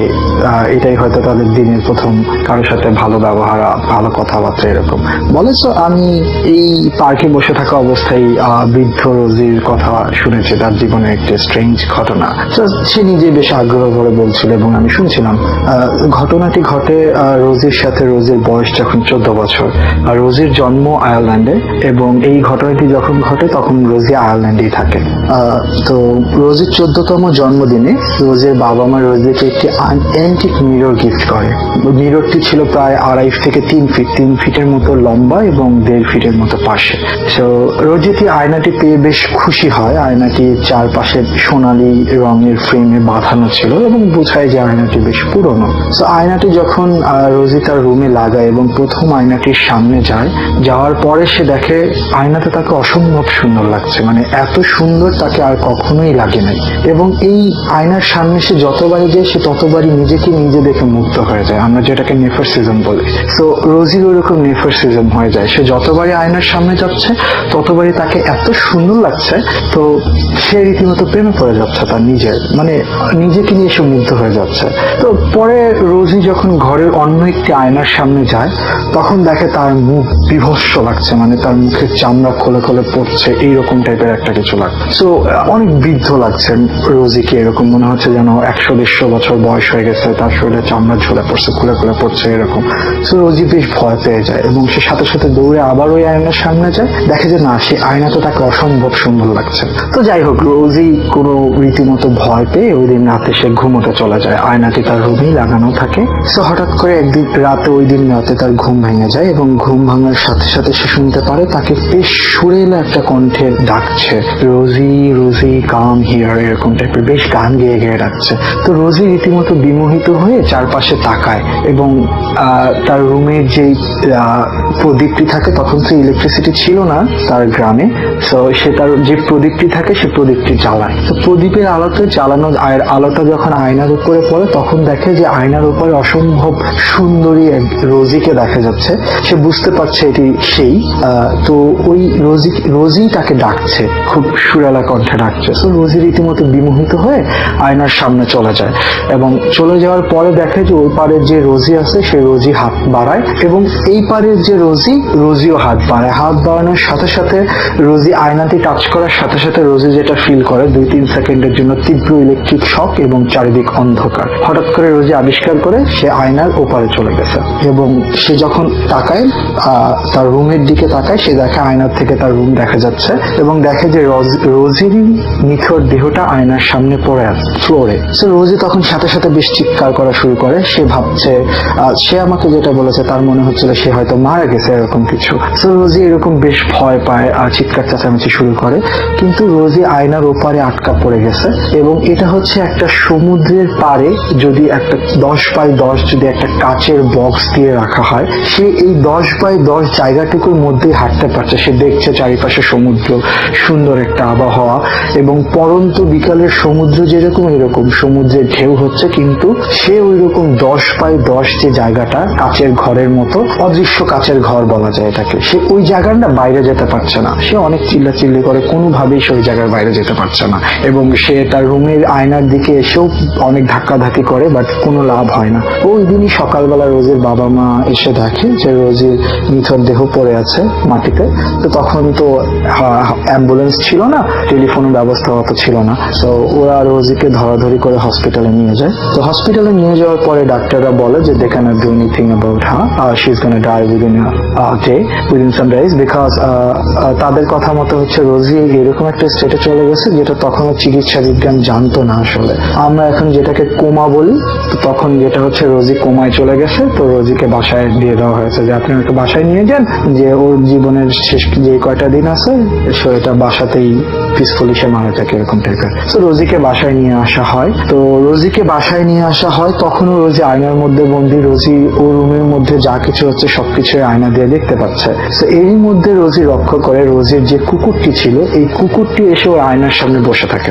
তো রোজি সামহাও বুঝতে পারে যে ওর কুকুরটি হয়তো কি বুঝতে পারছে যে আয়নার মধ্যে কোনো একটা কিছু আছে, কিন্তু কুকুরটিকে দৃষ্টি আকর্ষণ করার জন্য রোজি অনেক কিছুই করে, অনেক চিল্লাচিল্লি করে, রীতিমতো কিন্তু কুকুরটা আসলে কোনো সাড়া কিছুই করে না, জাস্ট অপলক দৃষ্টিতে আয়নার দিকে তাকিয়ে থাকে, মিররের দিকে। তো যাই হোক, চিকিৎসা এরকম ভাবে 2-3 দিন চলে যায়। রোজি রীতিমতো হতাশ হয়ে যায় এবং রোজি ধরেই নেয় যে এটাই, ও আর কখনই আয়নার ভিতর থেকে বেরোতে পারবে না। আর যতবারই দেখে যে রুমের মধ্যে ওর নিথর দেহটা বেডে শোয়া, ওর মা পাশে কান্নাকাটি করছে, ওর বাবা কান্নাকাটি করছে, ওর ছোট ভাইটা এসে কান্নাকাটি করছে, এরকম আত্মীয় স্বজন সবাই দেখতে আসছে এবং সবাই রীতিমতো ওদের বাইবেল অনুযায়ী গডের কাছে এরকম প্রার্থনা করছে, এরকম সবকিছুই করছে। তো এরকম সময় ওর নানি আসে একদিন। তো নানি আসার পরে দেখে যে ওর নানি এসে খেয়াল করে যে ওই কুকুরটা প্রায় সময় আয়নার সামনে গিয়ে বসে থাকে এবং রোজের দেহটা আয়নার সামনে পাওয়া যায়। তো ওর নানির বয়স তখন এরকমই হবে 80-85 বছর, বেশ বৃদ্ধ মহিলা।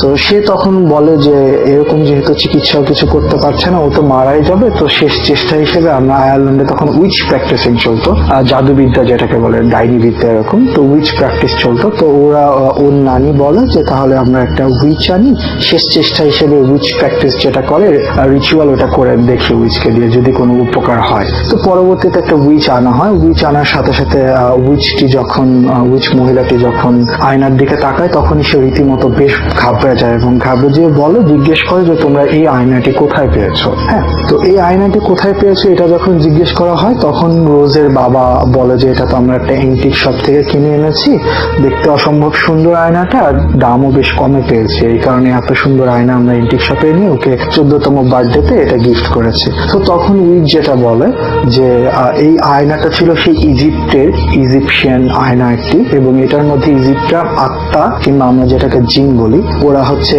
জিন এটার মধ্যে বন্দি করে রাখতো। হ্যাঁ, তো পরবর্তীতে রোজের বাবা যখন এই আয়নাকে নিয়ে ওই অ্যান্টিক শপে যখন খোঁজ নেয় যে এটা কিভাবে আসলো, তো তখন সে জানতে পারে যে এই আয়নাটা হচ্ছে একটা শিপরেক, মানে ভঙ্গ জাহাজ থেকে সমুদ্রের নিচ থেকে একটি জাহাজের মধ্যে একটা কফিন ছিল এবং এই কফিনের মধ্যে আয়নাটা ছিল। তো ওই কফিন এবং আয়না এই দুইটাই, কফিনটা ছিল স্টিলের কফিন, প্রায় ধ্বংস হয়ে গেছে এরকম একটা কফিন। সেই কফিন আর এই আয়না এই দুইটা একসাথে এসে পেয়েছে। মানে কফিনটি এত পুরানো না, বাট আয়নাটা অনেক পুরানো, মনে হচ্ছে যে 1700-1800 এরকম সালের দিকে ইজিপ্ট থেকে এই আয়নাটি আয়ারল্যান্ডে এরকম কোন একটি এরিয়াতে নিয়ে আসার সময় হয়তো জাহাজ ডুবি হয়েছিল, কিন্তু আয়নাটি কফিনের মধ্যে বন্দী করা ছিল। তো পরবর্তীতে এন্টিক শপওয়ালারা এটাকে ওই রোজির বাবার কাছে সেল করে। তো যখন এরকম ভাবে উইচটি প্রথম দিন আসতো, তো বলে যায় যে ও সেকেন্ড দিন আসবে, সে চেষ্টা করে দেখবে যে রোজিকে আয়না থেকে বের করা যায় কিনা। এবং উইচ এটাও বলে যে যেই জিনটা হচ্ছে আয়নার ভিতরে ছিল, সেই জিনটা হচ্ছে রোজি কুমারী হওয়ার কারণে এবং ওর বয়স 14-15 এরকম হওয়ার কারণে রোজিকে ওই জিনটা ফুসলে ফাসলে আয়নার ভেতরে নিয়ে গেছে এবং ওই জিনটা ওই রোজিকে আয়নার ভিতরে নিয়ে সামহাও ওই জিনটা বের হয়ে গেছে আয়না থেকে। তো পরবর্তীতে উইচ আসলো। উইচ প্র্যাকটিস করার সাথে সাথে উইচ যেভাবে প্র্যাকটিস করে বিভিন্ন রিচুয়াল করার পরে রোজি হঠাৎ করে ফিল করে যে তার নিঃশ্বাস, সে আয়নার ভিতর থেকে ফিল করে তার নিঃশ্বাস বন্ধ হয়ে যাচ্ছে, চারিদিক অন্ধকার হয়ে যাচ্ছে এবং এরকম অবস্থায় সে বুঝতে পারে যে সে জ্ঞান হারাচ্ছে আয়নার ভেতরে এবং সে ফিল করে সে তীব্র আলোর মধ্যে দিয়ে যাচ্ছে, লাল নীল আলো খুব দ্রুত একটা কিছু ট্রাভেল করছে এরকম, এবং পরক্ষণে সে বড় একটি নিঃশ্বাস নেয় এবং নিঃশ্বাস নেওয়ার সাথে সাথে সে ফিল করে যে রোজি তার দেহে ফিরে এসছে এবং রোজি জেগে যায়। জেগে যাওয়ার সাথে সাথে দেখে যে তার বাবা মা চারপাশে এবং উইচটা তার পায়ের কাছে বসে রিচুয়াল করছে তখনও, আর বাবা মা খুশিতে কান্নাকাটি শুরু করে দেয়। রোজিও অনেক খুশি হয়ে যায় যে এতদিন পর্যন্ত সে আয়নার মধ্যে বন্দী ছিল, সে ছাড়া পেয়ে গেছে। তো পরবর্তীতে চিকিৎসা বিজ্ঞান রোজিকে যেই সমাধান দিয়েছে, আরো পরে সে যখন ডাক্তারদের সাথে এই বিষয়ে কথা বলেছিল, তার জীবনী একটা ইভেন্ট এরকম একটা ঘটনা ঘটেছিল। তো চিকিৎসা বিজ্ঞানের ডাক্তাররা যেটা বলেছে যে রোজি কোমাতে চলে গিয়েছিল এবং কোমাতে গেলে এরকম অনেক ঘটনা আছে যে কোমাতে যে ব্যক্তি চলে যায় সেই ব্যক্তি চারিপাশে সবকিছু নিয়ে সচেতন থাকে এবং সে দেখতে পারে, বাট সে কোনো একটা জায়গায় আটকা পড়ে থাকে। লাইক অনেকের ক্ষেত্রে এরকম হয়েছে যে কোমাতে চলে গেলে সে দেখে যে বিশাল বড় একটা নদীর ভিতরে সে একা একটা নৌকাতে বসে আছে, চারিপাশে অথই নদী আর কোনো কিছু নাই, সে ওই জায়গা থেকে বেরোতে পারে না, বাট সে সামহাও সবার কথাবার্তা শুনতে পারে, কেউ অনেকে দেখতে পারে যে কি হচ্ছে না হচ্ছে তার চারপাশে এরকম। সো সায়েন্স এটাকে এখনো ব্যাখ্যা দিতে পারে না যে কোমাটা আসলে কোন লেভেলে, কোমাটা আসলে কি জন্য হয় এবং কোমার মেন্টাল কোন স্টেটে চলে যায় এটা আসলে জানে না। এটা সায়েন্স এখনো অনেক চেষ্টা করছে জানার। সো রোজের সাথে এই ঘটনাটি হয়েছিল, রোজ আমার সাথে এটাই শেয়ার করেছে, আমি আপনাদের সাথে শেয়ার করলাম। আশা করি সবাই আল্লাহর অশেষ রহমতে ভালো থাকবেন। আল্লাহ হাফেজ। Bhoot FM. The night comes alive with Grameenphone.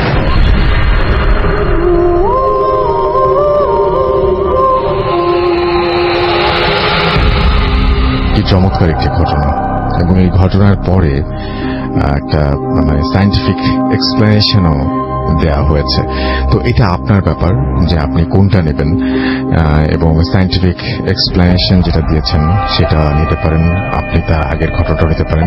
তবে এই যে অ্যান্টিক নিয়ে কিন্তু আমরা এর আগে অনেক ঘটনা প্রচার করেছি, যে সমস্ত ঘটনা আপনারা জানেন যে অ্যান্টিক শপ থেকে কোনো একটা জিনিস আপনি নিয়ে আসার পরে আপনার বাসায় প্রবলেম শুরু হয়েছে। এর আগে আপনাদের দোলনার ঘটনাটা নিশ্চয়ই মনে আছে, তাই না? যে এরকম হয়, কিন্তু হতে পারে না যে আপনি একটা দোলনা কিনে নিয়ে আসলেন, নিয়ে আসার পরে বাসায় রাখলেন, রাখার পরে দেখলেন যে আপনি যখন ইউজ করেন আপনি ছাড়াও আরো কেউ না কেউ সেটা ইউজ করছে, অর্থাৎ আপনি যখন থাকছেন না তখনও কেউ সেটা ইউজ করছে। কিভাবে ইউজ করছে? হয়তো দেখছেন যে সারা রাত ধরে দোলনাটা একা একা দুলছে, এরকম হয় কিন্তু। তো এরকম ঘটনা যদি আপনার কাছেও থাকে তাহলে ডেফিনেটলি আমাদেরকে জানাবেন, এবং ডেফিনেটলি আমাদেরকে জানাতে হলে যেটা করতে হবে, আমাদের ইমেল অ্যাড্রেসটা আপনাকে মনে রাখতে হবে, which is bhootfm@radiofurti.fm, bhwtfm@radiofurt.fm। আপনার নাম, ঠিকানা এবং ফোন নাম্বার সহ আপনার জীবনে ঘটে যাওয়া বা আপনার জানা সেরা ঘটনা লিখে পাঠিয়ে দিন আমাদের কাছে।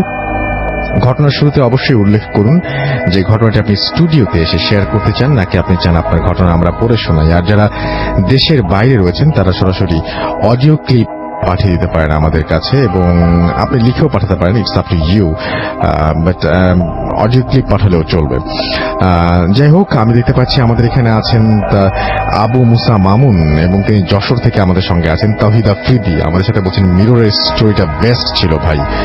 এ আর আরাফাত লিখেছেন যে ভালো লাগছে তার কাছে। সিজি আব্দুল্লাহ কাফি লিখেছেন আই লাভ ভূত এফএম। এরা সবাই কিন্তু প্রোফাইল পিকচার চেঞ্জ করেছেন, সুতরাং আমি পড়ছি। সারওয়ার মাহমুদ আমাদের সঙ্গে আছেন দেখতে পাচ্ছি। এছাড়াও আমি এখন রেডিও ফুর্তির পেজ থেকে পড়ছি, আমাদের সঙ্গে আছেন দেখতে পাচ্ছি নুসরাত আক্তার তিন্নি, এবং সেকেন্ড অডিও ক্লিপটা অসম ছিল লিখেছেন ইয়াসিন হোসেন জনি আমাদের সঙ্গে আছেন সৌরভ কান্তি রয়, 5 বছর ধরে শুনছেন, SMS পাঠাতেন পরে, আচ্ছা ভাইয়া পড়ে নাই তাই কমেন্ট করি, আসলে ভাই খেয়াল করে নাই, ভাগ্যের দোষ বলবো কিনা, না ভাগ্যের দোষ একেবারে বলার কোনো কারণ নেই, কারণ এই যে আপনার খেয়াল করলাম এবং আপনারা পড়েও শোনালাম।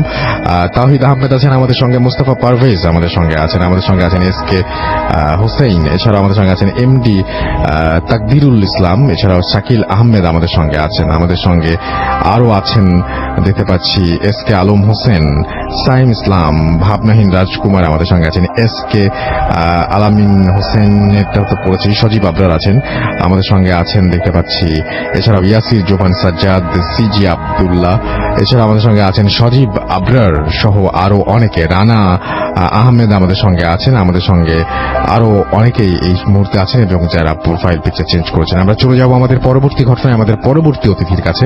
আপনার নামটা প্লিজ একটু বলবেন, তারপর আপনার ঘটনায় যাব আমরা। আসসালামু আলাইকুম রাসূল ভাই। ওয়ালাইকুম সালাম। আমি রুবেল চট্টগ্রাম থেকে। আমার ঘটনাটা হলো মানে একটা জায়গা নিয়ে, আমি ছোট থেকেই মানে আমার দাদির বাড়ি বড় হই। তো আমাদের দাদির বাড়ির যে পাশে একটা মানে জায়গা ছিল, মানে স্কোয়ার ফিট একটা জায়গাটার মালিক ছিল সঙ্গত কারণে আমি তার নাম বলবো না, নাম বলবে সবাই চিনবে আমাদের এখানে। তো জায়গাটার মালিক যে ছিল সে জায়গাটা ওইভাবে রেখে দিছে। তো ওই জায়গাটা অনেক মানে ময়লা টয়লা, আশেপাশের মানুষজন যারা আছে মানে ওইখানে সবাই ময়লা টয়লা ফেলে একদম পরিত্যক্ত একটা জায়গা করে দেয়। তো ওইখানে অনেক রকমের একটা প্রবলেম, মানে একটা মানে অনেকেই বলছে যে রাত্রেবেলা গভীর রাত্রে ওইখানে দেখা যায় একটা বৃদ্ধ মহিলা মানে ওইখানে চলাফেরা করতে অনেকেই দেখছে। তো এখানে চলাফেরা করতে দেখে, তো ওইখানে একটা প্রবলেম হলো, ওইখানে যদি বাড়িঘর যদি কোনো রকমের মানে উদ্যোগ নেওয়া হয় যে বাড়িঘর করার মতো, তো সামা কোনো একটা কারণে মানে কিছু কাজ করার পরে মানে কাজটা বন্ধ করে দেওয়া হয় অটোমেটিক। তো মালিক পক্ষে কিছু প্রবলেম থাকার কারণে তো এখানে মানে এই বালি টালি ফালানো মানে কাজ ধরা হয়, কাজ ধরার পরে একটু বালি টালি করার পরে ওইখানে কাজটা বন্ধ হয়ে যায়। তো ওইখানে ছেলেরা মানে তারপরে মানে মোটামুটি ওইখানে ছেলেরা আশেপাশে যে মানে ছেলেরা থাকতো এলাকার, আপনি বলতে যাচ্ছেন যে ওইখানে কোনো কিছু করতে হলে সেটা অটোমেটিক্যালি মানে কোনো না কোনো প্রবলেমের কারণে বন্ধ হয়ে যায়। আচ্ছা, এটাই কি ঘটনা না আরো কিছু আছে? না, আরো কিছু বলতে লাস্ট মানে এই হলো মানে ওইখানে বাড়ি একদম কমপ্লিটলি মানে ওই জায়গাটা আরেকজনের কাছে হ্যান্ড ওভার করে দেয়। সে ওইখানে বাড়ি কমপ্লিট করে ফেলে, বাট সে বাড়িটা এখনো কেউ উঠতে পারেনি। মানে বাড়ি কমপ্লিট করা গেছে, মানে সবকিছু কমপ্লিট, কিন্তু বাড়িতে এখনো কেউ উঠতে পারেনি। সেটা আপনার ঘটনা। থ্যাংক ইউ সো মাচ আপনার ঘটনার জন্য। আচ্ছা, আমাদের যে ভূত এফএম পেজটা আছে এখানে দেখতে পাচ্ছি যে অনন্য ভট্টাচার্য আমাদের সঙ্গে আছেন। আমাদের সঙ্গে আছেন ইয়াসির জোবান সাজ্জাদ, এছাড়াও অভিমানী ছেলে আমাদের সাথে আছেন। সবাই কিন্তু প্রোফাইল পিকচার চেঞ্জ করেছেন। আমাদের সঙ্গে আছেন দেখতে পাচ্ছি হাসান সাইদুল ছাড়াও আছেন পারভেজ ইকবাল হুসাইন, এবং আমাদের সঙ্গে আছেন দেখতে পাচ্ছি এছাড়াও আহসানুল হক, এছাড়াও আছেন আমাদের সঙ্গে দেখতে পাচ্ছি আরো অনেকেই। তো আপনি যেটা করবেন, আচ্ছা, ইনোসেন্ট মন নাম আমাদের সঙ্গে আছেন। একজন অনেকগুলো করে কমেন্ট করছেন, যার জন্য অন্য কমেন্টগুলো খুঁজতে হচ্ছে। প্রিন্স পিকে আমাদের সঙ্গে আছেন। এছাড়াও দেখতে পাচ্ছি আদনান রাকিব আছেন আমাদের সঙ্গে। এছাড়াও এমডি আল আমিন শেখ আমাদের সঙ্গে আছেন দেখতে পাচ্ছি আলামিন হুসাইন সহ আরো অনেকে। তো যেটা করতে হবে সেটা হচ্ছে আমাদের পেজ দুটো পারলে আপনারা একটু ভিজিট করবেন। আমাদের পেজ দুটোর অ্যাড্রেসটা হচ্ছে www.facebook.com/radio.furti and www.facebook.com/bhutfm.russell BHWTFM। এটা হচ্ছে আপনার স্পেলিংটা .RUSSELL রাসেল। এটা হচ্ছে আপনার তারপরের স্পেলিংটা, অর্থাৎ আমার নামের স্পেলিংটা। এখানে যে আপনারা চাইলেই আপনার আজকে যে আমাদের যে গতকালকে থেকে আমরা যে প্রোফাইল পিকচারটা চেঞ্জ করেছি, সেই প্রোফাইল পিকচারটা আপনার প্রোফাইল পিকচার বানাতে পারেন। কি প্রোফাইল পিকচার? সেটা হচ্ছে বাংলাদেশের পতাকা। এবং আরো একবার আসুন আমরা সবাই অন্তর থেকে বলি, আমার সোনার বাংলা, আমি তোমায় ভালোবাসি। আমরা চলে যাবো একটা ছোট্ট বিরতিতে। বিরতির পরে আবারও ফিরে আসবো, চেষ্টা করবো একটা অডিও ক্লিপ শোনানোর, এবং তারপরে আবারও ফিরে আসবো। সেই পর্যন্ত আমাদের সঙ্গে থাকুন। Stay tuned radio Foorti and do Foorti. Bhoot FM. The night comes alive with Grameenphone.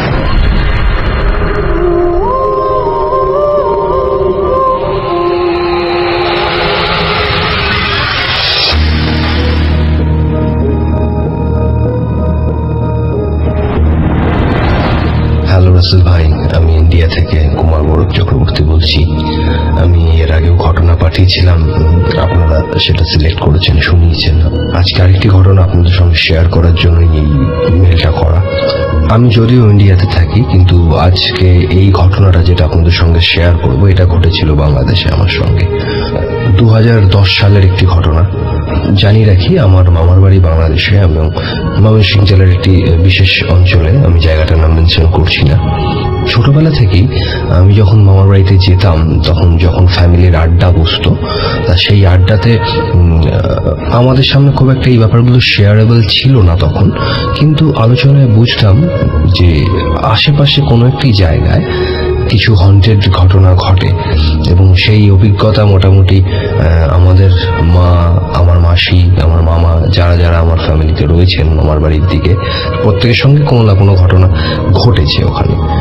তা আমরা যখনই সামনে যেতাম সেই বৈঠকিতে এই ঘটনাগুলো তারা অ্যাভয়েড করতো। কিন্তু যতই হোক আমি বুঝতাম। তা একটা কথা আমার কানের মধ্যে বেজেছিল, সেটা ছিল হসপিটাল মাঠ। ওটা আমার মাথার মধ্যে ছিল। তা আমি 2010-এ আমি একবার ঘুরতে নিজেই যাই ইন্ডিয়া থেকে বাংলাদেশ। তখন আমার বয়স 21। তখন আমার যে মামাতো দাদা, তার সঙ্গে আমি ব্যাপারটা শেয়ার করি যে আমি এরকম শুনেছিলাম, আমি সেখানে যেতে চাই। তা সে প্রথমেই আমার কথা শুনেই আমাকে পুরোপুরি না করে দেয় যে না, ওখানে তোমাকে নিয়ে যাওয়া যাবে না। আমার অনেক জোড়াজুড়ির পরে সে অবশেষে আমাকে নিয়ে যেতে রাজি হয়, কিন্তু তারও বেশ কটি শর্ত থাকে। তার মধ্যে একটি হলো, সে যে আমাকে ওখানে নিয়ে যাচ্ছে এটা যেন বাড়ির কেউ জানতে না পারে। আর দ্বিতীয়ত হচ্ছে, ওখানে গিয়ে যতক্ষণ ও না বলবে ততক্ষণ যেন আমি কোনো কথা না বলি। আমি বললাম ইটস ওকে, কোনো অসুবিধা নেই, খুব ইজি দুটো শর্ত, আমি মানতেই পারি। এইখানে একটু জায়গাটার বিবরণটা দিয়ে রাখি। আমি যে গ্রামের কথা বলছি সেই গ্রামে বাজারের রাস্তার থেকে ডান দিকে চলে যাচ্ছে একটা রাস্তা, সেখান দিয়ে কিছু দূর গিয়ে আমার মামার বাড়ি, এবং তারপরেই শুরু হচ্ছে ক্ষেত, জঙ্গল, বাঁশবাগান, এরকম বিভিন্ন রাস্তা, পুকুর, বসতি আর নেই ওদিকটা। তা আমাদের গন্তব্য সেই দিকেই। ঠিক আছে, 9টা বাজে, ঠিক গেটের বাইরে হর্নের আওয়াজ শুনতে পেলাম। আমি তাড়াতাড়ি বেরিয়ে উঠলাম, দেখলাম অন্ধকারে 3টে বাইক দাঁড়িয়ে আছে। তা বুঝলাম একটা আমার দাদার বাইক। তা আমি উঠে বসলাম বাইকে, আমাদের যাত্রা শুরু হলো। তা নিয়ার অ্যাবাউট 10 থেকে 15 মিনিট বাইক রাইডিং করতে হলো। দুদিকে ক্ষেত, কখনো পুকুর, কখনো বাঁশবাগান, কখনো মাথার উপর দিয়ে রাস্তার দুপাশের বাঁশবাগানরা একত্রিত হয়েছে, হালকা চাঁদ রয়েছে আকাশে। তা যেখানে গিয়ে বাইক দাঁড় করানো হলো সেখান থেকে আমি দেখতে পাচ্ছি প্রায় আমাদের থেকে 20-25 হাত দূরে একটি দোতলা বিল্ডিং রয়েছে, লম্বায় বেশ বড়, এবং সেই বিল্ডিংটার চারদিকে যা প্রাকৃতিক পরিবেশ, সেই রাতে আমি যতটা বুঝলাম পুরোটাই মনে হচ্ছে একটা জঙ্গল। আস্তে আস্তে বিল্ডিংটার ঠিক মাঝের দিকে আমরা এগোচ্ছি। যত কাছে যাচ্ছি বিল্ডিংটার দোতলার খোলা জানলা, কপাটবিহীন জানলা দিয়ে ভেতরের ঘুটঘুটে অন্ধকারটাকে দেখতে পাচ্ছি। ভয় আস্তে আস্তে ফিল করা শুরু করলাম তখন থেকে। যাই হোক, যতটা সম্ভব এগুলো না দেখে এগোনোর চেষ্টা করছি। তা ঠিক হসপিটাল বিল্ডিং এর মাঝামাঝি একটা প্যাসেজ রয়েছে, যে প্যাসেজটা 7-8টা সিঁড়ি দিয়ে উঠে একটা লম্বা বারান্দা দিয়ে সোজা গিয়ে নামলে আবার আমরা ঠিক ওই বিল্ডিং এর পিছন দিকে চলে যাচ্ছি, এবং সেটাই হচ্ছে হসপিটাল মাঠ। যাই হোক, ঠিক বারান্দা শেষ প্রান্ত অব্দি পৌঁছালাম। ওদিকেও একটা ছোট মাঠ মতো, এবং তাতে অজস্র বড় বড় গাছ, এবং সেই গাছের ফাঁক দিয়ে একটা বিল্ডিং দেখা যাচ্ছে। একটাই ঘর, একতলা, একটাই ঘর, এবং তার পাশে একটা বিশাল বড় বট গাছ। সেই দিকে লক্ষ্য রেখে যখন এগোচ্ছিলাম, হঠাৎ আমারই মনে হলো আমি কিছু একটা দেখতে পাচ্ছি। ঠিক বিল্ডিং আর এই বট গাছের মাঝে যতটা স্পেস, সেখানে নিয়ার অ্যাবাউট 10 ফিট, প্রায় 10 ফুট লম্বা কিছু একটি দাঁড়িয়ে রয়েছে। ঘন অন্ধকারে এবং হালকা চাঁদের আলোয় বোঝা যাচ্ছিল যে ওটা একটা মানুষের অবয়ব। কিন্তু অদ্ভুত ব্যাপার, আমি যখনই জিনিসটাকে দেখার পরে ওটার প্রতি কনসেন্ট্রেট করতে যাচ্ছি, জিনিসটাকে ভালো করে দেখতে যাচ্ছি, আমি ওর অস্তিত্ব বুঝতে পারছি, কিন্তু ওকে কিছুতেই ফোকাস করতে পারছি না। মানে দেখতে পাচ্ছি আছে, কিন্তু দেখতে পাচ্ছি না। একটা ব্লার, একটা ধোয়া ধোয়া ব্যাপার দেখতে পাচ্ছি ওইটুকুনি জায়গা। তা আমি আমার দাদার হাতটা জোরে চেপে ধরি, এবং দাদা বোঝে যে আমি কিছু দেখেছি। সাথে সাথে ওখানে একটা অদ্ভুত নিস্তব্ধতা ফিল করলাম। মনে হলো যেন চারপাশের হাজার হাজার যে ঝিঝি পোকাগুলো ডাকছিল, সবাই একসাথে চুপ করে গেল। মনে হচ্ছে নিজের হার্ট বিটটা পর্যন্ত এখন শুনতে পাচ্ছি। দাদা আমাকে বলল, চলো আর এক মুহূর্ত এখানে নয়। দাদার বন্ধুরা সবাই অলরেডি ব্যাক করা শুরু করে দিয়েছে বাইকের দিকে। কিন্তু আমার ওই নিস্তব্ধতা হওয়ার পরে শরীরটা কেমন একটা ভার হয়ে গেল, আমি আর নড়তে পারছিলাম না।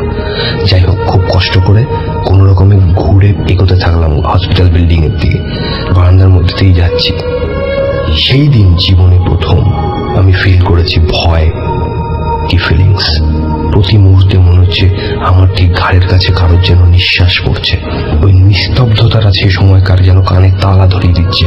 একটা ফাঁকা খোলা মাঠে, একটা ওরকম পরিত্যক্ত পুরনো বিল্ডিং এর ওখানে এতটা নিস্তব্ধতা হতে পারে, এটা যে ফিল করেনি সে কোনোদিন বিশ্বাসই করতে পারবে না। গাড়িটা স্টার্ট নেওয়ার ঠিক আগের মুহূর্তে, ঠিক যেখানটাতে আমি কিছু একটা দেখেছিলাম, সেই জায়গাটাতে মনে হয় যেন শুকনো পাতার মধ্যে একটা ঝড় উঠেছে। আর তখন আমার কিছু মনে নেই। পরে যখন সেন্স এলো, দেখলাম আমি মামার বাড়িতে। মামা সবাই মাথার কাছে রয়েছে দাঁড়িয়ে। কি হয়েছে ঘটনাটা আমি বলার আগেই দেখলাম আমার দাদা অন্য কিছু ঘটনা বলা শুরু করে দিয়েছে।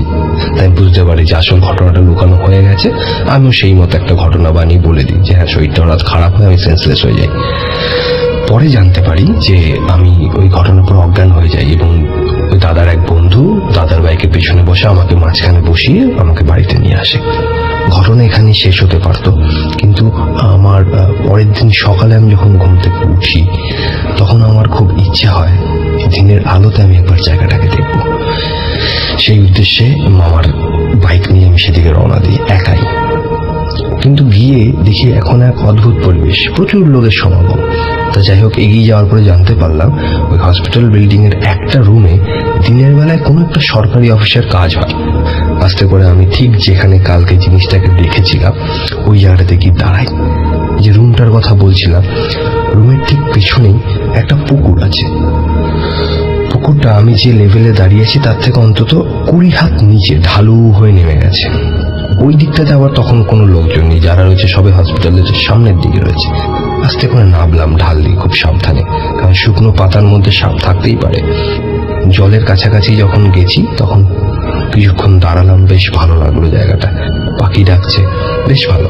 কালকে রাতের সিনারিও আর এই মুহূর্তের ঘটনার মধ্যে কোনো মিল খুঁজে পাচ্ছি না, এত ভালো লাগছে।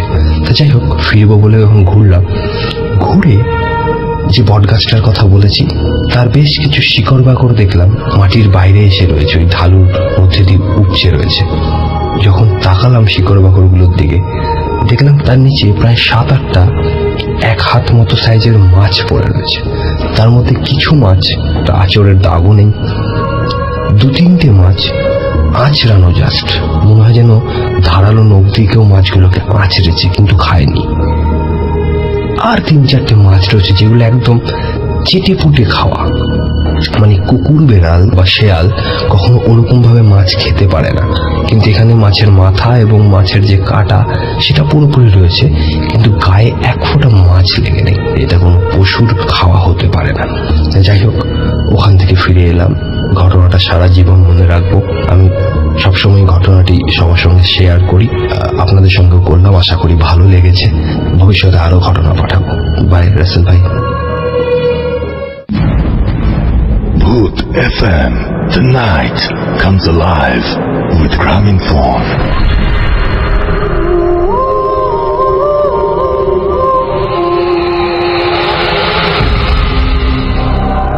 Yes, the night comes alive with Graminphone. তো আজকের মতো এই ছিল আমাদের আয়োজন।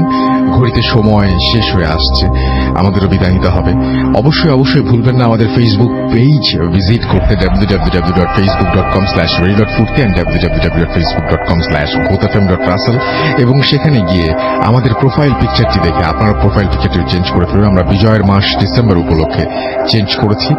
এবং আরো একটা কথা বলতে চাই শেষে, সেটি হচ্ছে আমাদের ইমেল অ্যাড্রেসটি মনে করে দিতে চাই, bhoothfm@radio4k.fm, which is bhoothfm@radio4k.fm। আপনার নাম, ঠিকানা এবং ফোন নাম্বার সহ আপনার জীবনে ঘটে যাওয়া বা আপনার জানা সেরা ঘটনা লিখে পাঠিয়ে দিন আমাদের কাছে। ঘটনার শুরুতে অবশ্যই উল্লেখ করুন ঘটনাটি আপনি স্টুডিওতে এসে শেয়ার করতে চান, নাকি আপনি চান আপনার ঘটনা আমরা পড়ে শোনাই। যারা দেশের বাইরে রয়েছেন তারা অডিও ক্লিপ বা লিখে যেভাবে খুশি পাঠিয়ে দিতে পারেন ঘটনা। এই ছিল আজকের সকল আয়োজন। কথা হবে আবারও আগামী শুক্রবার। সেই পর্যন্ত সবাই ভালো থাকুন, সুস্থ থাকুন, শুনে থাকুন, মোস্ট ইম্পর্টেন্টলি ফুর্তিতে থাকুন। টাটা।